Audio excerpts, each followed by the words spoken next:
भगत रविदास महाराज जी की पावन पवित्र बाणी जो कि आपां कई रोज़ पहलां तो विचारनी शुरू की है। सतगुरु सच्चे पातशाह जिन्हां ने गुरु अर्जन देव महाराज जी ने भगतां नूं बड़ा सन्मान दिता है। बाबा कबीर जी होण, बाबा रविदास जी, बाबा नामदेव जी, 15 भगतां की बाणी गुरु ग्रंथ साहिब विच महाराज जी ने अंकित करदियां होइयां सच्चे पातशाह जी ने बड़ियां मेहरामतां कीतियां हन ते उन्हां भगतां दी गल नूं कुल दुनिया दे सामने रखना कीता है। ये नहीं कि भगतां दी बाणी ते गुरु साहिब दी बाणी अलग अलग है। आपां कई बार गल सुणीए ना कि 100 सियाणे एक मत मूर्खां आपो अपनी। 100 सियाणे बैठे होण जदों फैसला हुंदा है, कोई मता पास हुंदा है ते कहंदे आह गल ठीक है जी, सियाणे कहंदे ठीक है जी, कर दिओ पास गल नूं, ये मता पास है। पर जे किते विच इक्को ही मूर्ख बैठा होवे ना, वो सारे कीते होए फैसले नूं, पकाए होए मते नूं वो सर्वनाश कर दिंदा है, खत्म ही कर दिंदा है, उक्का ही वो नकार दिंदा है। मूर्खां दी आपो अपनी मत हुंदी है, भावें 100 बैठे होण उन्हां दी आपस विच बनदी नहीं। हुण आपां संसद भवन च देखीए किन्ने बंदे बैठे, किन्ने मंत्री बैठे हुंदे हन, किसे दी आपस विच बनदी नहीं। जे कोई गल सही भी करदा है ना, विरोधियों ने विरोध ही करना उहदा, उन्हां ने कदे भी उहदी सहमति नहीं प्रगटाउणी। इस करके सतगुरु गरीब निवाज सच्चे पातशाह जी कहंदे इस गुरु ग्रंथ साहिब महाराज की बाणी दे विच जितने भी महापुरुष बैठे हैं, 36 महापुरुषों की बाणी है। 6 गुरु साहिब जी, 15 भगत ते 11 भट्ट, 4 गुरसिख, इन्हां सारे गुरसिखां की बाणी गुरु ग्रंथ साहिब महाराज है। पर किसी की विचारधारा एक दूजे दे नाल टकाउंदी नहीं, मेल खांदी है सारिਆਂ ਦੀ आपस ਵਿੱਚ। इस करके गुरु ग्रंथ साहिब महाराज की बाणी ਨੂੰ बहुत सर्वोत्तम शक्ति ਮੰਨਿਆ है। तो गुरु अर्जन देव महाराज ने भगतां की बाणी ਨੂੰ बड़ा सत्कार दिता है। भगत रविदास महाराज जी का अज का शब्द आपां सूही राग दे विच 3 शब्द हैं, जिन्हां विचों एक शब्द आपां विचारिया, अज दूसरे शब्द की विचार करते हैं। रविदास महाराज जी बहुत ही वैरागमई उपदेश किसी जीव नूं दिंदे हन। किहड़ा जीव अपने परमात्मा के रस्ते तो भटकिया होया है, दुनियावी चिंतावां विच बड़ा फसिया होया है, रिजक कमाण दे काम दे विच, रिजक रोटी की भाल दे विच बड़ा ही चिंतित रहिंदा है। कदे भी उसने रब की बंदगी करन वाल ध्यान नहीं दिता ते उस नूं उपदेश दिंदियां होया भगत रविदास जी महाराज उस नूं उपदेश दिंदे हन। आओ की उपदेश दिंदे, बेशक ये शब्द वैरागमई है, दुनिया तो उपराम करने वाला है, पर आपां नूं उपदेश कमाना चाहिए। सूही जो दिन आवे सो दिन जाही। रविदास महाराज उस जीव नूं कहंदे हे भाई, जिहड़ा भी दिन साडे हत्थ विच आ गया ना, वो किरदा जा रहा है जिवें हत्थ च सुक्की रेत पकड़ लईए, सुक्की रेत नूं पकड़ करके हत्थ बंद कर लीए, मुट्ठी बंद कर लईए, तो वो किरदी किरदी मुट्ठी विचों खाली हो जाती है, रेता किर जाती है, खाली हो जाती, निकल जाती है। इस तरह जिहड़ा दिन साडे हत्थ विच आ गया है, ये पकड़दियां पकड़दियां सामभदियां सामभदियां ये खत्म हो जाता है। 24 घंटे का दिन हुंदा है, दिन रात नूं मिला के एक दिन कहंदे 24 घंटे का हुंदा है।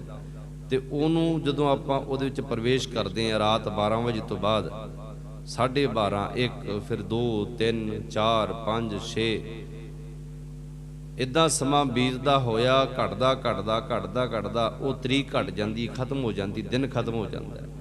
करना कूच रहन थिर नाही।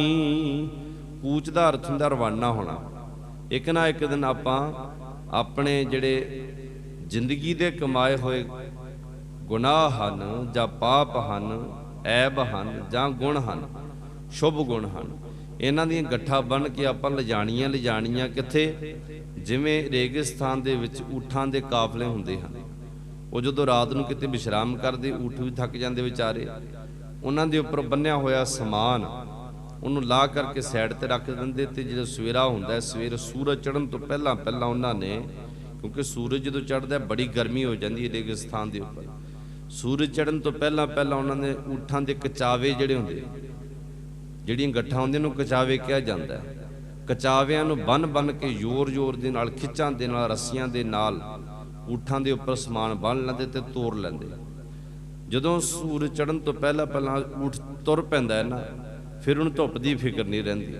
ਜਦੋਂ ਧੁੱਪ ਚੜ੍ਹ ਜਾਂਦੀ, ਜਦੋਂ ਤੁਰਦਾ ਹੈ ਨਾ, ਉਸ ਤੋਂ ਬਾਅਦ ਊਠ ਵੀ ਢੀਠ ਹੋ ਜਾਂਦਾ ਹੈ। ਊਠ ਦਾ ਸਫ਼ਰ ਹੀ ਰੇਗਿਸਤਾਨ ਹੈ, ਊਠ ਦਾ ਰਸਤਾ ਹੀ ਰੇਤਲਾ ਸਥਾਨ ਹੈ। ਪਰ ਸਤਿਗੁਰੂ ਜੀ ਇੱਥੇ ਸਾਨੂੰ ਸਮਝਾਉਂਦੇ ਹਨ, ਭਾਈ ਜਿਵੇਂ ਊਠ ਸੂਰਜ ਚੜ੍ਹਨ ਤੋਂ ਪਹਿਲਾਂ ਪਹਿਲਾਂ ਜੇ ਤੁਰ ਪਿਆ ਨਾ, ਫਿਰ ਤਾਂ ਉਹਨੂੰ ਧੁੱਪ ਕੁਝ ਨਹੀਂ ਕਹਿੰਦੀ। ਜੇ ਧੁੱਪ ਚੜ੍ਹਨ ਤੋਂ ਬਾਅਦ ਉਹ ਤੁਰੇ ਤਾਂ ਉਹ ਢੀਠ ਹੋ ਜਾਂਦਾ ਹੈ। ਇਸ ਕਰਕੇ ਜੀਵ ਤੈਨੂੰ ਅੰਮ੍ਰਿਤ ਵੇਲਾ ਮਿਲਿਆ, ਅੰਮ੍ਰਿਤ ਵੇਲੇ ਸੂਰਜ ਚੜ੍ਹਨ ਤੋਂ ਪਹਿਲਾਂ ਪਹਿਲਾਂ ਆਪਣੇ ਮਨ ਨੂੰ ਤਕੜਾ ਕਰਕੇ ਗੁਰੂ ਗ੍ਰੰਥ ਸਾਹਿਬ ਮਹਾਰਾਜ ਵੱਲ ਲੈ ਕੇ ਆ। ਜਦੋਂ ਸੂਰਜ ਚੜ੍ਹਨ ਤੋਂ ਬਾਅਦ ਕਵੇਂਗਾ ਨਾ ਕਿ ਗੁਰੂ ਗ੍ਰੰਥ ਸਾਹਿਬ ਮਹਾਰਾਜ ਦੀ ਹਜ਼ੂਰੀ ਵਿੱਚ ਜਾਵਾਂ, ਫਿਰ ਤੇਰਾ ਮਨ ਢੀਠ ਹੋ ਜਾਵੇਗਾ, ਫਿਰ ਕੋਈ ਫਾਇਦਾ ਨਹੀਂ। ਸਕੂਲ ਜਾਣ ਦਾ ਫਾਇਦਾ ਤਾਂ ਉਦੋਂ ਹੀ ਨਾ ਜਦੋਂ ਸਕੂਲ ਵਿੱਚ ਕਲਾਸ ਲੱਗੀ ਹੈ, ਫਿਰ ਤਾਂ ਜਾ ਕੇ ਹਾਜ਼ਰੀ ਵੀ ਲੱਗਦੀ ਹੈ, ਪੜ੍ਹਾਈ ਵੀ ਹੁੰਦੀ ਹੈ। ਪਰ ਜੇ ਸਕੂਲ ਲੱਗਣ ਤੋਂ ਬਾਅਦ ਸਕੂਲ ਛੁੱਟੀ ਹੋ ਗਈ, ਫਿਰ ਕਹਵੇਂ ਜਾ ਕੇ ਮੈਂ ਹਾਜ਼ਰੀ ਲਵਾਇਆ ਵਾਂ, ਫਿਰ ਕੋਈ ਫਾਇਦਾ ਨਹੀਂ ਸਕੂਲ ਜਾਣ ਦਾ। ਗੁਰੂ ਗ੍ਰੰਥ ਸਾਹਿਬ ਮਹਾਰਾਜ ਦੀ ਹਜ਼ੂਰੀ ਵਿੱਚ ਆਉਣ ਦਾ ਫਾਇਦਾ ਉਦੋਂ ਹੀ ਹੈ ਜਦੋਂ ਗੁਰੂ ਗ੍ਰੰਥ ਸਾਹਿਬ ਮਹਾਰਾਜ ਦੀ ਬਾਣੀ ਪੜ੍ਹੀ ਜਾਂਦੀ ਹੈ, ਕਥਾ ਹੁੰਦੀ ਹੈ ਜਾਂ ਕੀਰਤਨ ਹੁੰਦਾ, ਉਦੋਂ ਜਾਣ ਦਾ ਫਾਇਦਾ ਹੈ। ਕੂਚ ਕਰਨਾ ਕੂਚ ਰਹਿਣ ਥਰਨਾ। ਇਸ ਕਰਕੇ ਤੂੰ ਵੀ ਉਹਨਾਂ ਊਠਾਂ ਦੇ ਵਾਂਗੂ, ਊਠਾਂ ਵਾਲਿਆਂ ਵਾਂਗੂ ਆਪਣੇ ਗੁਨਾਹਾਂ ਦੇ ਕਚਾਵੇ, ਗੁਨਾਹਾਂ ਦੀਆਂ ਪੰਡਾਂ ਜਾਂ ਪਾਪਾਂ ਦੀਆਂ ਪੰਡਾਂ ਜਾਂ ਸ਼ੁਭ ਗੁਣਾਂ ਦੀਆਂ ਪੁੰਨਾਂ ਦੀਆਂ ਪੰਡਾਂ ਬਣ ਕੇ ਇਸ ਦੁਨੀਆ ਤੋਂ ਕਰਨਾ ਕੂਚ ਜਾਣਾ ਪਵੇਗਾ। ਕਦੇ ਵੀ ਥਿਰ ਪੱਕਾ ਕੋਈ ਕਿਸੇ ਦਾ ਟਿਕਾਣਾ ਇਸ ਦੁਨੀਆ ਨਹੀਂ ਬਣ ਸਕੀ, ਕੋਈ ਵੀ ਇੱਥੇ ਪੱਕਾ ਟਿਕਿਆ ਨਹੀਂ ਰਿਹਾ। ਸੰਗ ਚਲਤ ਹੈ ਹਮ ਭੀ ਚਲਣਾ, ਸੰਗ ਸਾਡਾ ਸਾਥ ਚੱਲਦਾ ਜਾ ਰਿਹਾ। ਸਾਡੇ ਕਰਮ ਇੰਦਰੀ, ਗਿਆਨ ਇੰਦਰੀ, ਅੱਖਾਂ ਇਹ ਸਾਡੇ ਨਾਲ ਪੈਦਾ ਹੋਈਆਂ ਸਨ, ਕੰਨ ਸਾਡੇ ਨਾਲ ਪੈਦਾ ਹੋਏ, ਜ਼ੁਬਾਨ ਸਾਡੇ ਨਾਲ ਪੈਦਾ ਹੋਈ, ਹੱਥ ਪੈਰ ਸਾਡੇ ਨਾਲ ਪੈਦਾ ਹੋਏ। ਪਰ ਇਹਨਾਂ ਵਿੱਚੋਂ ਸ਼ਕਤੀ ਘਟਦੀ ਘਟਦੀ ਅੱਖਾਂ ਕਮਜ਼ੋਰ ਹੋ ਗਈਆਂ, ਦਿਖਾਈ ਨਹੀਂ ਦਿੰਦਾ, ਕੰਨ ਕਮਜ਼ੋਰ ਹੋ ਗਏ, ਹੁਣ ਸੁਣਾਈ ਨਹੀਂ ਦਿੰਦਾ, ਰਸਨਾ ਬਹੁਤਾ ਬੋਲ ਨਹੀਂ ਸਕਦੀ, ਹੁਣ ਦੰਦ ਕਮਜ਼ੋਰ ਹੋ ਗਏ, ਘਸ ਗਏ, ਖਾਂਦਿਆਂ ਖਾਂਦਿਆਂ ਮੂੰਹ ਇਕੱਠਾ, ਪੈ ਨੰਦਿਆਂ ਸਭ ਅੰਗ, ਖਾ ਖਾ ਕੇ ਦੰਦ ਘਸ ਗਏ, ਮੂੰਹ ਘਸ ਗਿਆ, ਪੈਣ ਪੈਣ ਕੇ ਤਨ ਘਸ ਗਿਆ। ਹੁਣ ਤਾਂ ਕੱਪੜੇ ਵੀ ਭਾਰੇ ਪੈਂਦੇ ਨਹੀਂ, ਹੱਥਾਂ ਪੈਰਾਂ ਦੇ ਨਾਲ ਬਹੁਤੀ ਭਾਰੀ ਚੀਜ਼ ਚੱਕ ਨਹੀਂ ਹੁੰਦੀ, ਪੈਰਾਂ ਦੇ ਨਾਲ ਚੱਲ ਕੇ ਕਿਤੇ ਜਾਇਆ ਨਹੀਂ ਜਾਂਦਾ। ਇਹ ਸਾਡੇ ਸਾਥੀ ਹਨ, ਇਹ ਸੰਗੀ ਸਾਥੀ ਹਨ। ਇਹ ਵੀ ਚਲੇ ਗਏ ਤੇ ਹਮ ਵੀ ਚੱਲਣਾ, ਸਾਨੂੰ ਵੀ ਜਾਣਾ ਪਵੇਗਾ। ਭਾਈ ਅਸੀਂ ਅਸਲ ਵਿੱਚ ਕੀ ਹਾਂ? ਅਸੀਂ ਅਸਲ ਵਿੱਚ ਸਰੀਰ ਨਹੀਂ ਆ, ਸਾਡੀ ਆਤਮਾ ਅਸਲ ਵਿੱਚ ਆਪਣਾ ਰੂਪ ਹੈ, ਨਿਜ ਰੂਪ ਸਾਡੀ ਆਤਮਾ ਹੈ। ਬਸ ਇਹ ਜਿਹੜਾ ਸਰੀਰ ਹੈ ਸਾਨੂੰ ਸਾਥੀ ਮਿਲਿਆ, ਸਾਨੂੰ ਗੱਡੀ ਮਿਲੀ ਹੈ, ਇਹ ਗੱਡੀ ਪੁਰਾਣੀ ਹੁੰਦੀ ਜਾ ਰਹੀ ਹੈ, ਇਹਦੇ ਪਾਰਟ ਖਰਾਬ ਹੁੰਦੇ ਜਾ ਰਹੇ ਹਨ ਤੇ ਆਤਮਾ ਫਿਰ ਇਸ ਨੂੰ ਨਵੀਂ ਗੱਡੀ ਲੱਭਣੀ ਪੈਂਦੀ, ਨਵੀਂ ਜੋਨ ਵਿੱਚ ਪੈਣਾ ਪੈਂਦਾ। ਸੰਗ ਚਲਤ ਹੈ ਹਮ ਭੀ ਚਲਣਾ, ਦੂਰ ਗਵਨ ਸਿਰ ਉੱਪਰ ਮਰਨਾ। ਗਵਨ ਦਾ ਅਰਥ ਹੁੰਦਾ ਜਾਣਾ। ਜਾਣਾ ਕਿੱਥੇ ਆ? ਬੜੀ ਦੂਰ ਜਾਣਾ। 100 ਕਿਲੋਮੀਟਰ ਜਾਣਾ ਜੀ ਕਿ 1000 ਕਿਲੋਮੀਟਰ ਜਾਣਾ ਕਿ 10,000 ਕਿਲੋਮੀਟਰ ਜਾਣਾ, ਕਹਿੰਦੇ ਕੋਈ ਪਤਾ ਨਹੀਂ ਕਿੱਥੇ ਜਾਣਾ ਹੈ, ਪਰ ਜਾਣਾ ਹੈ। ਸਫ਼ਰ ਬੜਾ ਲੰਬਾ ਹੈ। ਊਠਾਂ ਵਾਲਿਆਂ ਨੂੰ ਤਾਂ ਪਤਾ ਹੋਵੇਗਾ ਕਿ ਇੱਕ ਸ਼ਹਿਰ ਤੋਂ ਦੂਜੇ ਸ਼ਹਿਰ ਜਾਣਾ ਹੈ, ਸ਼ਾਮ ਤੱਕ ਦੂਜੇ ਸ਼ਹਿਰ ਪਹੁੰਚ ਜਾਵਾਂਗੇ। ਪਰ ਇਸ ਜੀਵ ਨੂੰ ਇਹ ਨਹੀਂ ਪਤਾ ਕਿ ਮਰਨ ਤੋਂ ਬਾਅਦ ਕਿੱਥੇ ਜਾਣਾ ਹੈ, ਕੋਈ ਸੋਝੀ ਨਹੀਂ। ਬੜੀ ਦੂਰ ਦਾ ਸਫ਼ਰ ਹੈ ਸਦਾ। ਸਿਰ ਹੀ ਉੱਪਰ ਮਰਨਾ, ਜਦੋਂ ਸਿਰ ਤੇ ਉੱਪਰ ਆ ਕਰਕੇ ਮੌਤ ਖੜ ਗਈ ਉਦੋਂ ਜਾਣਾ ਪਵੇਗਾ, ਕੋਈ ਲਿਹਾਜ਼ ਨਹੀਂ। ਰਾਜਾ ਪ੍ਰਜਾ ਸਮ ਕਰ ਮਾਰੈ, ਐਸੋ ਕਾਲ ਵਡਾਨੀ ਦੇ। ਭਾਵੇਂ ਉਹਦੇ ਸਾਹਮਣੇ ਕੋਈ ਰਾਜਾ ਹੋਵੇ, ਭਾਵੇਂ ਅੱਤ ਦਾ ਕੰਗਾਲ ਹੋਵੇ, ਰਾਜੇ ਦਾ ਲਿਹਾਜ਼ ਨਹੀਂ ਕਰਦੀ, ਚੱਲ ਪੈਸੇ ਵਾਲਾ ਬੰਦਾ। ਕੰਗਾਲ ਦਾ ਤਾਂ ਲਿਹਾਜ਼ ਨਹੀਂ ਕਰਦੀ, ਚੱਲ ਛੱਡੋ ਪਰੇ ਕੋਈ ਨਹੀਂ, ਕੰਗਾਲ ਹੈ, ਗਰੀਬ ਹੈ, ਨਿਮਾਣਾ। ਸਾਰਿਆਂ ਨੂੰ ਮਾਰ ਕਰਕੇ ਉਹ ਲੈ ਜਾਂਦੀ ਹੈ। ਕਿਆ ਤੂੰ ਸੋਇਆ ਜਾਗ ਇਆਨਾ, ਹੇ ਜੀਵ ਕਿੱਥੇ ਤੂੰ ਗਫਲਤਾ ਦੀ ਨੀਂਦ ਵਿੱਚ, ਅਗਿਆਨਤਾ ਦੇ ਹਨੇਰੇ ਵਿੱਚ, ਅਗਿਆਨਤਾ ਦੀ ਨੀਂਦ ਵਿੱਚ ਸੁੱਤਾ ਪਿਆ ਹੈ। ਹੁਣ ਤਾਂ ਜਾਗ, ਹੁਣ ਤਾਂ ਹੋਸ਼ ਸੰਭਾਲ। ਗੁਰੂ ਤੇਗ ਬਹਾਦਰ ਮਹਾਰਾਜ ਕਹਿੰਦੇ ਜਾਗ ਲੇਹ ਮਨ ਜਾਗਣ ਹਾਰੇ, ਬਿਨ ਹਰ ਅਵਰ ਨਹੀਂ ਕਿਛ ਕਾਮਾ, ਝੂਠਾ ਮੋਹ ਮਿਥਿਆ ਪਾਸਾਰੇ। ਗੁਰੂ ਅਰਜਨ ਦੇਵ ਮਹਾਰਾਜ ਸੱਚੇ ਪਾਤਸ਼ਾਹ ਜੀ ਬਖਸ਼ਿਸ਼ ਕਰਦੇ ਹਨ। ਸਾਡੇ ਮਨ ਨੂੰ ਜਗਾਉਣ ਵਾਸਤੇ ਇਹ ਬਾਣੀ ਹੈ। ਬਾਣੀ ਸਾਨੂੰ ਹੁਲਾਰੇ ਦੇ ਦੇ ਕੇ ਜਾਂ ਠੁੱਡਾ ਮਾਰ ਮਾਰ ਕੇ ਸਾਨੂੰ ਜਗਾਉਂਦੀ ਹੈ ਕਿ ਹੋਸ਼ ਸੰਭਾਲ। ਜਿਹੜਾ ਬੰਦਾ ਮੰਜੇ ਤੇ ਸੁੱਤਾ ਪਿਆ ਉਹ ਤਾਂ ਸੁੱਤਾ ਪਿਆ, ਉੱਠ ਜਾਵੇਗਾ 8 ਘੰਟਿਆਂ ਬਾਅਦ, 10 ਘੰਟਿਆਂ ਬਾਅਦ, ਕਿਉਂਕਿ ਵੱਧ ਨੀਂਦ ਨਹੀਂ ਆ ਸਕਦੀ। ਸਰੀਰ ਵੀ ਇੱਕ ਐਸੀ ਚੀਜ਼ ਹੈ, ਜਿਵੇਂ ਕੋਈ ਬੰਦਾ ਰਾਤ ਨੂੰ 8 ਘੰਟੇ ਸੌਂਦਾ ਹੈ ਨਾ, ਤੇ ਦਿਨੇ ਉਹ 4 ਘੰਟੇ ਸੌ ਲਵੇ, ਰਾਤ ਨੂੰ ਉਸ ਨੂੰ 4 ਘੰਟੇ ਤੇ 6 ਘੰਟੇ ਬਾਅਦ ਉਹਨੂੰ ਜਾਗ ਆਪਣੇ ਆਪ ਆ ਜਾਵੇਗੀ। ਨੀਂਦ ਦੀ ਆਪਣੀ ਇੱਕ ਲਿਮਟ ਹੈ। ਸਤਿਗੁਰੂ ਸੱਚੇ ਪਾਤਸ਼ਾਹ ਸਾਨੂੰ ਸੁਚੇਤ ਕਰਦੇ ਹਨ, ਕਿਆ ਤੂੰ ਸੋਇਆ ਜਾਗ ਇਆਨਾ, ਤੈ ਜੀਵਨ ਜਗ ਸੱਚ ਕਰ ਜਾਨਾ। ਜਾਣਾ ਨਹੀਂ ਬੋਲਣਾ, ਜਾਨਾ ਬੋਲਣਾ, ਦਬ ਕੇ ਦਬਾ ਕੇ ਭਾਰਾ ਕਰਕੇ ਬੋਲਣਾ। ਇਸ ਜੀਵਨ ਨੂੰ ਤੈਂ, ਜਗ ਨੂੰ, ਇਸ ਜਗਤ ਨੂੰ ਤੈਂ ਸੱਚ ਜਾਣ ਲਿਆ, ਸੱਚਾ ਇਸ ਨੂੰ ਮੰਨ ਲਿਆ, ਤੇ ਅਗਲਾ ਜਿਹੜਾ ਸਮਾਂ ਹੈ, ਆਪਾਂ ਕਿਸੇ ਨੂੰ ਕਹੀਏ ਕਿ ਭਾਈ ਗੁਰੂ ਵਾਲੇ ਬਣੋ, ਨਾਮ ਜਪੋ, ਬਾਣੀ ਪੜਿਆ ਕਰੋ, ਅਗਲਾ ਜੀਵਨ ਆਪਾਂ ਸੁਧਾਰ ਲਈਏ। ਕਹਿੰਦਾ ਅੱਗਾ ਕਿਹਨੇ ਦੇਖਿਆ, ਆ ਜਗ ਮਿੱਠਾ ਅੱਗਾ ਕਿਹਨੇ ਡਿੱਠਾ। ਇਹ ਤਾਂ ਜੀਵਨ ਖਾਣ ਪੀਣ ਵਾਸਤੇ ਮਿਲਿਆ, ਤੁਸੀਂ ਤਾਂ ਗਪੌੜਾਂ ਛੱਡਦੇ ਹੋ। ਪਰ ਗੁਰੂ ਗ੍ਰੰਥ ਸਾਹਿਬ ਮਹਾਰਾਜ ਜੋ ਲਿਖਿਆ ਸੱਚ ਲਿਖਿਆ। ਮਹਾਰਾਜ ਸਾਨੂੰ ਸੁਚੇਤ ਕਰਦੇ, ਕਿਆ ਤੂੰ ਸੋਇਆ ਜਾਗ ਇਆਨਾ, ਤੈਂ ਜੀਵਨ ਜਗ ਸੱਚ ਕਰ ਜਾਨਾ ਰਹਾਓ। ਅੱਗੇ ਸਤਿਗੁਰੂ ਗਰੀਬ ਨਿਵਾਸ ਸੱਚੇ ਪਾਤਸ਼ਾਹ ਜੀ ਭਗਤ ਰਵਿਦਾਸ ਮਹਾਰਾਜ ਉਸ ਜੀਵ ਨੂੰ ਕਹਿੰਦੇ ਜਿਹੜਾ ਹਰ ਵੇਲੇ ਰਿਜ਼ਕ ਦੀ ਚਿੰਤਾ ਕਰਦਾ ਰਹਿੰਦਾ ਸੀ। ਕੰਮ ਕਿਵੇਂ ਚੱਲੇਗਾ, ਰੋਟੀ ਕਿਵੇਂ ਖਾਵਾਂਗੇ, ਪਰਿਵਾਰ ਕਿਵੇਂ ਪਲੇਗਾ, ਕਿਵੇਂ ਘਰ ਦੇ ਗੁਜ਼ਾਰੇ ਚੱਲਣਗੇ। ਉਹਨੂੰ ਫਿਰ ਮਹਾਰਾਜ ਉਪਦੇਸ਼ ਦਿੰਦੇ, ਜਿਨ ਜੀਓ ਦੀਆ ਸੋ ਰਿਜ਼ਕ ਅੰਬਰਾਵੈ, ਸਭ ਘਟ ਭੀਤਰ ਹਾਟ ਚਲਾਵੈ। ਜਿਸ ਪਰਮਾਤਮਾ ਨੇ ਤੈਨੂੰ ਜੀਓ ਭਾਵ ਕੇ ਇਹ ਜਿੰਦੜੀ ਦਿੱਤੀ ਹੈ, ਆਤਮਾ ਦਿੱਤੀ ਹੈ, ਸਰੀਰ ਦਿੱਤਾ ਹੈ, ਪਰਿਵਾਰ ਦਿੱਤਾ ਹੈ, ਉਹਨੂੰ ਫਿਕਰ ਨਹੀਂ ਕੋਈ। ਉਹੀ ਤੈਨੂੰ ਰਿਜ਼ਕ ਅਪਣਾਉਂਦਾ ਹੈ। ਤੂੰ ਤਾਂ ਧਰਤੀ ਦੇ ਉੱਪਰ ਬੈਠਾ ਹੈ, ਆਪ ਫਸਲ ਬੀਜ ਲੈਣਾ ਹੈ, ਨੱਠ ਭੱਜ ਕੇ ਖਾਣਾ ਪਾਣੀ ਇਕੱਠਾ ਕਰ ਲਵੇਂਗਾ, ਪਰ ਦੇਖ ਪਾਣੀ ਦੇ ਵਿੱਚ ਕਿਤਨੇ ਜੀਵ ਹਨ। ਉੱਥੇ ਹੱਟ ਨਾ ਚੱਲੇ ਹੀ ਨਾ ਕੋਈ ਕਿਰਸ ਕਰੇ, ਉੱਥੇ ਨਾ ਹੱਟੀਆਂ ਚੱਲਦੀਆਂ, ਨਾ ਮੌਲ ਚੱਲਦੇ, ਨਾ ਦੁਕਾਨਾਂ ਚੱਲਦੀਆਂ, ਨਾ ਹੀ ਉੱਥੇ ਕੋਈ ਕਿਸਾਨੀ ਕਰਦਾ, ਖੇਤੀਬਾੜੀ ਕਰਦਾ। ਜੀਆਂ ਕਾ ਆਹਾਰ ਜੀ ਖਾਣਾ ਇਹੋ ਕਰੇ। ਵੱਡੇ ਜੀਵ ਛੋਟੇ ਜੀਵਾਂ ਨੂੰ ਖਾਂਦੇ ਰਹਿੰਦੇ, ਛੋਟੇ ਜੀਵ ਹੋਰ ਕਿਸੇ ਚੀਜ਼ ਨਾਲ ਗੁਜ਼ਾਰਾ ਕਰਦੇ ਰਹਿੰਦੇ। ਮੱਛੀਆਂ ਪਾਣੀ ਪੀ ਕੇ ਗੁਜ਼ਾਰੇ ਕਰਦੇ ਰਹਿੰਦੀਆਂ, ਛੋਟੇ ਮੋਟੇ ਕੀੜੇ ਮਕੌੜੀਆਂ ਨੂੰ ਖਾ ਕਰਕੇ ਗੁਜ਼ਾਰਾ ਕਰ ਲੈਂਦੀਆਂ। ਹਰੇਕ ਜੀਵ ਦੇ ਵਾਸਤੇ ਉਸ ਪਰਮਾਤਮਾ ਨੇ ਵਿਧੀ ਬਣਾਈ ਹੈ। ਸਭ ਘਟ ਭੀਤਰ, ਸਾਰਿਆਂ ਦੇ ਹਿਰਦਿਆਂ ਵਿੱਚ ਰਹਿ ਕਰਕੇ ਉਹ ਹੱਟੀ ਚਲਾ ਰਿਹਾ ਹੈ। ਆਪ ਹੱਟੀ ਦਾ ਮਾਲਕ ਸ਼ਾਹ ਬਣ ਕੇ ਵਪਾਰ ਕਰ ਰਿਹਾ। ਤੂੰ ਕਿਸ ਚੀਜ਼ ਦਾ ਫਿਕਰ ਕਰਦਾ? ਕਰ ਬੰਦਗੀ ਛਾੜ ਮੈਂ ਮੇਰਾ। ਤੂੰ ਸਿਰਫ ਇੱਕ ਕੰਮ ਕਰ, ਬੰਦਗੀ ਕਰ। ਬੰਦਗੀ ਇਖਤਿਆਰ ਸਾਹਿਬ ਰੋਸ ਧਰੋ ਕੇ ਪਿਆਰ। ਬਾਬਾ ਕਬੀਰ ਜੀ ਕਹਿੰਦੇ ਬੰਦਗੀ ਨੂੰ ਇਖਤਿਆਰ ਕਰ ਲੈ, ਬੰਦਾ ਹੋਏ ਬੰਦਗੀ ਗਹਿ। ਜੇ ਬੰਦਾ ਹੈ ਨਾ, ਬੰਦਗੀ ਨੂੰ ਪਕੜ। ਜੇ ਬੰਦਾ ਬਣ ਕੇ ਆਏ ਤਾਂ ਬੰਦਿਆਂ ਵਾਲੇ ਕੰਮ ਕਰੋ। ਉਹ ਸਭ ਤੋਂ ਵੱਡਾ ਕੰਮ ਕੀ ਹੈ? ਬੰਦਗੀ ਕਰਨੀ। ਛਾੜ ਮੈਂ ਮੇਰਾ, ਆਪਣੇ ਅੰਦਰੋਂ ਹੰਗਤਾ ਮਮਤਾ ਮੈਂ ਮੇਰੀ ਆਪਣਤ ਨੂੰ ਛੱਡ ਦੇ।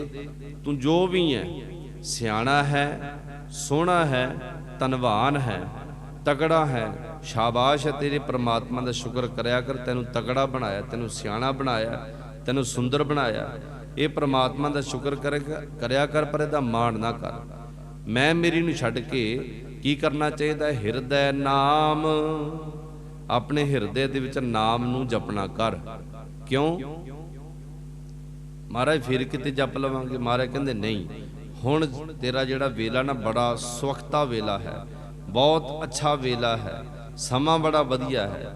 ਰੇ ਮਨ ਵੱਤਰ ਬੀਜਣ ਨਾ।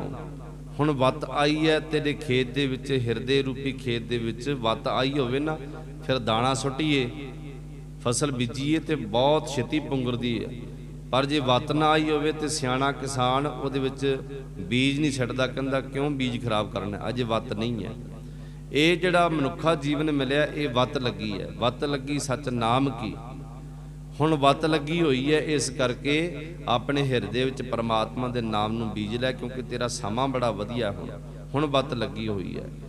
ਜਨਮ ਸਿਰਾਨੋ ਪੰਥ ਨਾ ਸਵਾਰਾ, ਸਾਂਝ ਪਰੀ ਦਹਿ ਦਿਸ ਅੰਧਿਆਰਾ। ਜਨਮ ਸਿਰਾਨੋ। ਸਿਰਾਨੋ ਦਾ ਅਰਥ ਹੁੰਦਾ ਹੈ ਬੀਤਦਾ ਜਾ ਰਿਹਾ ਹੈ, ਬੀਤਦਾ ਜਾ ਰਿਹਾ ਹੈ। ਜਿਵੇਂ ਗੁਰੂ ਤੇਗ ਬਹਾਦਰ ਮਹਾਰਾਜ ਕਹਿੰਦੇ ਬੀਤ ਜੈ ਹੈ ਜਨਮ ਅਕਾਜ ਰੇ, ਨਿਸ ਦਿਨ ਸੁਨ ਕੈ ਪੁਰਾਨ, ਸਮਝਤ ਨਹਿ ਰੇ ਅਜਾਨ, ਕਾਲ ਤੋਂ ਪਹੁੰਚਿਓ ਆਨ, ਕਹਾਂ ਜਹ ਭਾਜ ਰੇ। ਕਿੱਥੇ ਭਜਦਾ ਜਾ ਰਿਹਾ ਭਾਈ? ਕਾਲ ਤੇਰੇ ਸਿਰ ਦੇ ਉੱਪਰ ਮੰਡਰਾ ਰਿਹਾ ਹੈ। ਹਰ ਰੋਜ਼ ਗੁਰੂ ਦੀ ਗੱਲ ਸੁਣਦਾ ਹੈ, ਕਥਾ ਸੁਣਦਾ ਹੈ, ਕੀਰਤਨ ਸੁਣਦਾ ਹੈ, ਬਾਣੀ ਸੁਣਦਾ ਹੈ। ਨਿਸ ਦਿਨ ਸੁਣ ਕੇ ਪੁਰਾਣ, ਹਰ ਰੋਜ਼ ਸੁਣਦਾ ਹੈ। ਸਮਝਤ ਨਹਿ ਰੇ ਅਜਾਨ, ਸਮਝਦਾ ਨਹੀਂ ਪਰ ਗੱਲ ਨੂੰ ਪਕੜਦਾ ਨਹੀਂ, ਹਿਰਦੇ ਵਿੱਚ ਬੰਦਗੀ ਕਰਨੀ ਸ਼ੁਰੂ ਨਹੀਂ ਕਰਦਾ। ਇਸ ਕਰਕੇ ਤੇਰਾ ਜਨਮ ਬੀਤਦਾ ਜਾ ਰਿਹਾ। ਜਨਮ ਸਿਰਾਨੋ ਪੰਥ ਨਾ ਸਵਾਰਾ। ਪਰਮਾਤਮਾ ਦੇ ਘਰ ਵੱਲ ਨੂੰ ਜਾਣ ਦਾ ਜਿਹੜਾ ਇਨਸਾਨੀਅਤ ਦਾ ਰਸਤਾ ਸੀ ਨਾ, ਪਰਮਾਤਮਾ ਦੇ ਘਰ ਨੂੰ ਜਾਣ ਵਾਲਾ ਰੱਬ ਦੇ ਘਰ ਦਾ ਰਸਤਾ ਸੀ, ਉਹ ਨਹੀਂ ਸਵਾਰਿਆ। ਦੁਨੀਆ ਦੇ ਘਰ ਨੂੰ ਜਾਣ ਵਾਸਤੇ, ਦੁਨੀਆ ਦੇ ਵਿੱਚ ਸ਼ੋਭਾ ਪਾਉਣ ਦੇ ਜਿਹੜੇ ਰਸਤੇ ਸਨ, ਦੁਨੀਆ ਵਿੱਚ ਵਾਹ ਕਰਾਉਣ ਦੇ ਰਸਤੇ ਸਨ, ਉਹ ਤੂੰ ਬੜੇ ਸਵਾਰੇ, ਪਰ ਗੁਰੂ ਦੇ ਘਰ ਵਿੱਚ ਖੁਸ਼ੀ ਪ੍ਰਾਪਤ ਕਰਨ ਵਾਸਤੇ ਉਹ ਕੰਮ ਨਹੀਂ ਕੀਤਾ। ਸਾਂਝ ਪਰੀ ਦਹਿ ਦਿਸ ਅੰਧਿਆਰਾ। ਜੀਵਨ ਦੀ ਜਦੋਂ ਸ਼ਾਮ ਪੈ ਗਈ ਨਾ, ਸੂਰਜ ਡੁੱਬ ਗਿਆ, ਉਹਨੂੰ ਸਾਂਝਾਂ ਕਿਹਾ ਜਾਂਦਾ ਹੈ।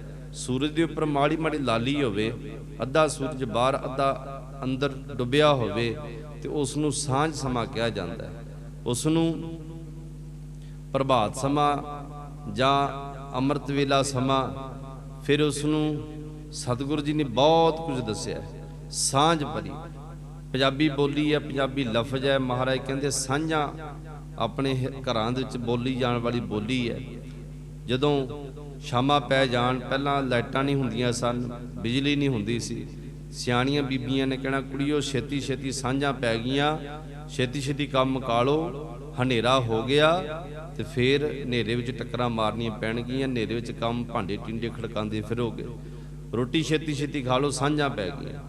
ਇਸ ਕਰਕੇ ਮਹਾਰਾਜ ਜੀ ਕਹਿੰਦੇ ਜਦੋਂ ਤੇਰੇ ਜੀਵਨ ਦੀ ਸਾਂਝ ਪੈ ਗਈ ਨਾ, ਸ਼ਾਮ ਪੈ ਗਈ, ਤੇਰੇ 10 ਦਿਸ਼ਾਵਾਂ ਦੇ ਵਿੱਚ, 10 ਦਿਸ਼ਾਵਾਂ ਕਿਹੜੀਆਂ?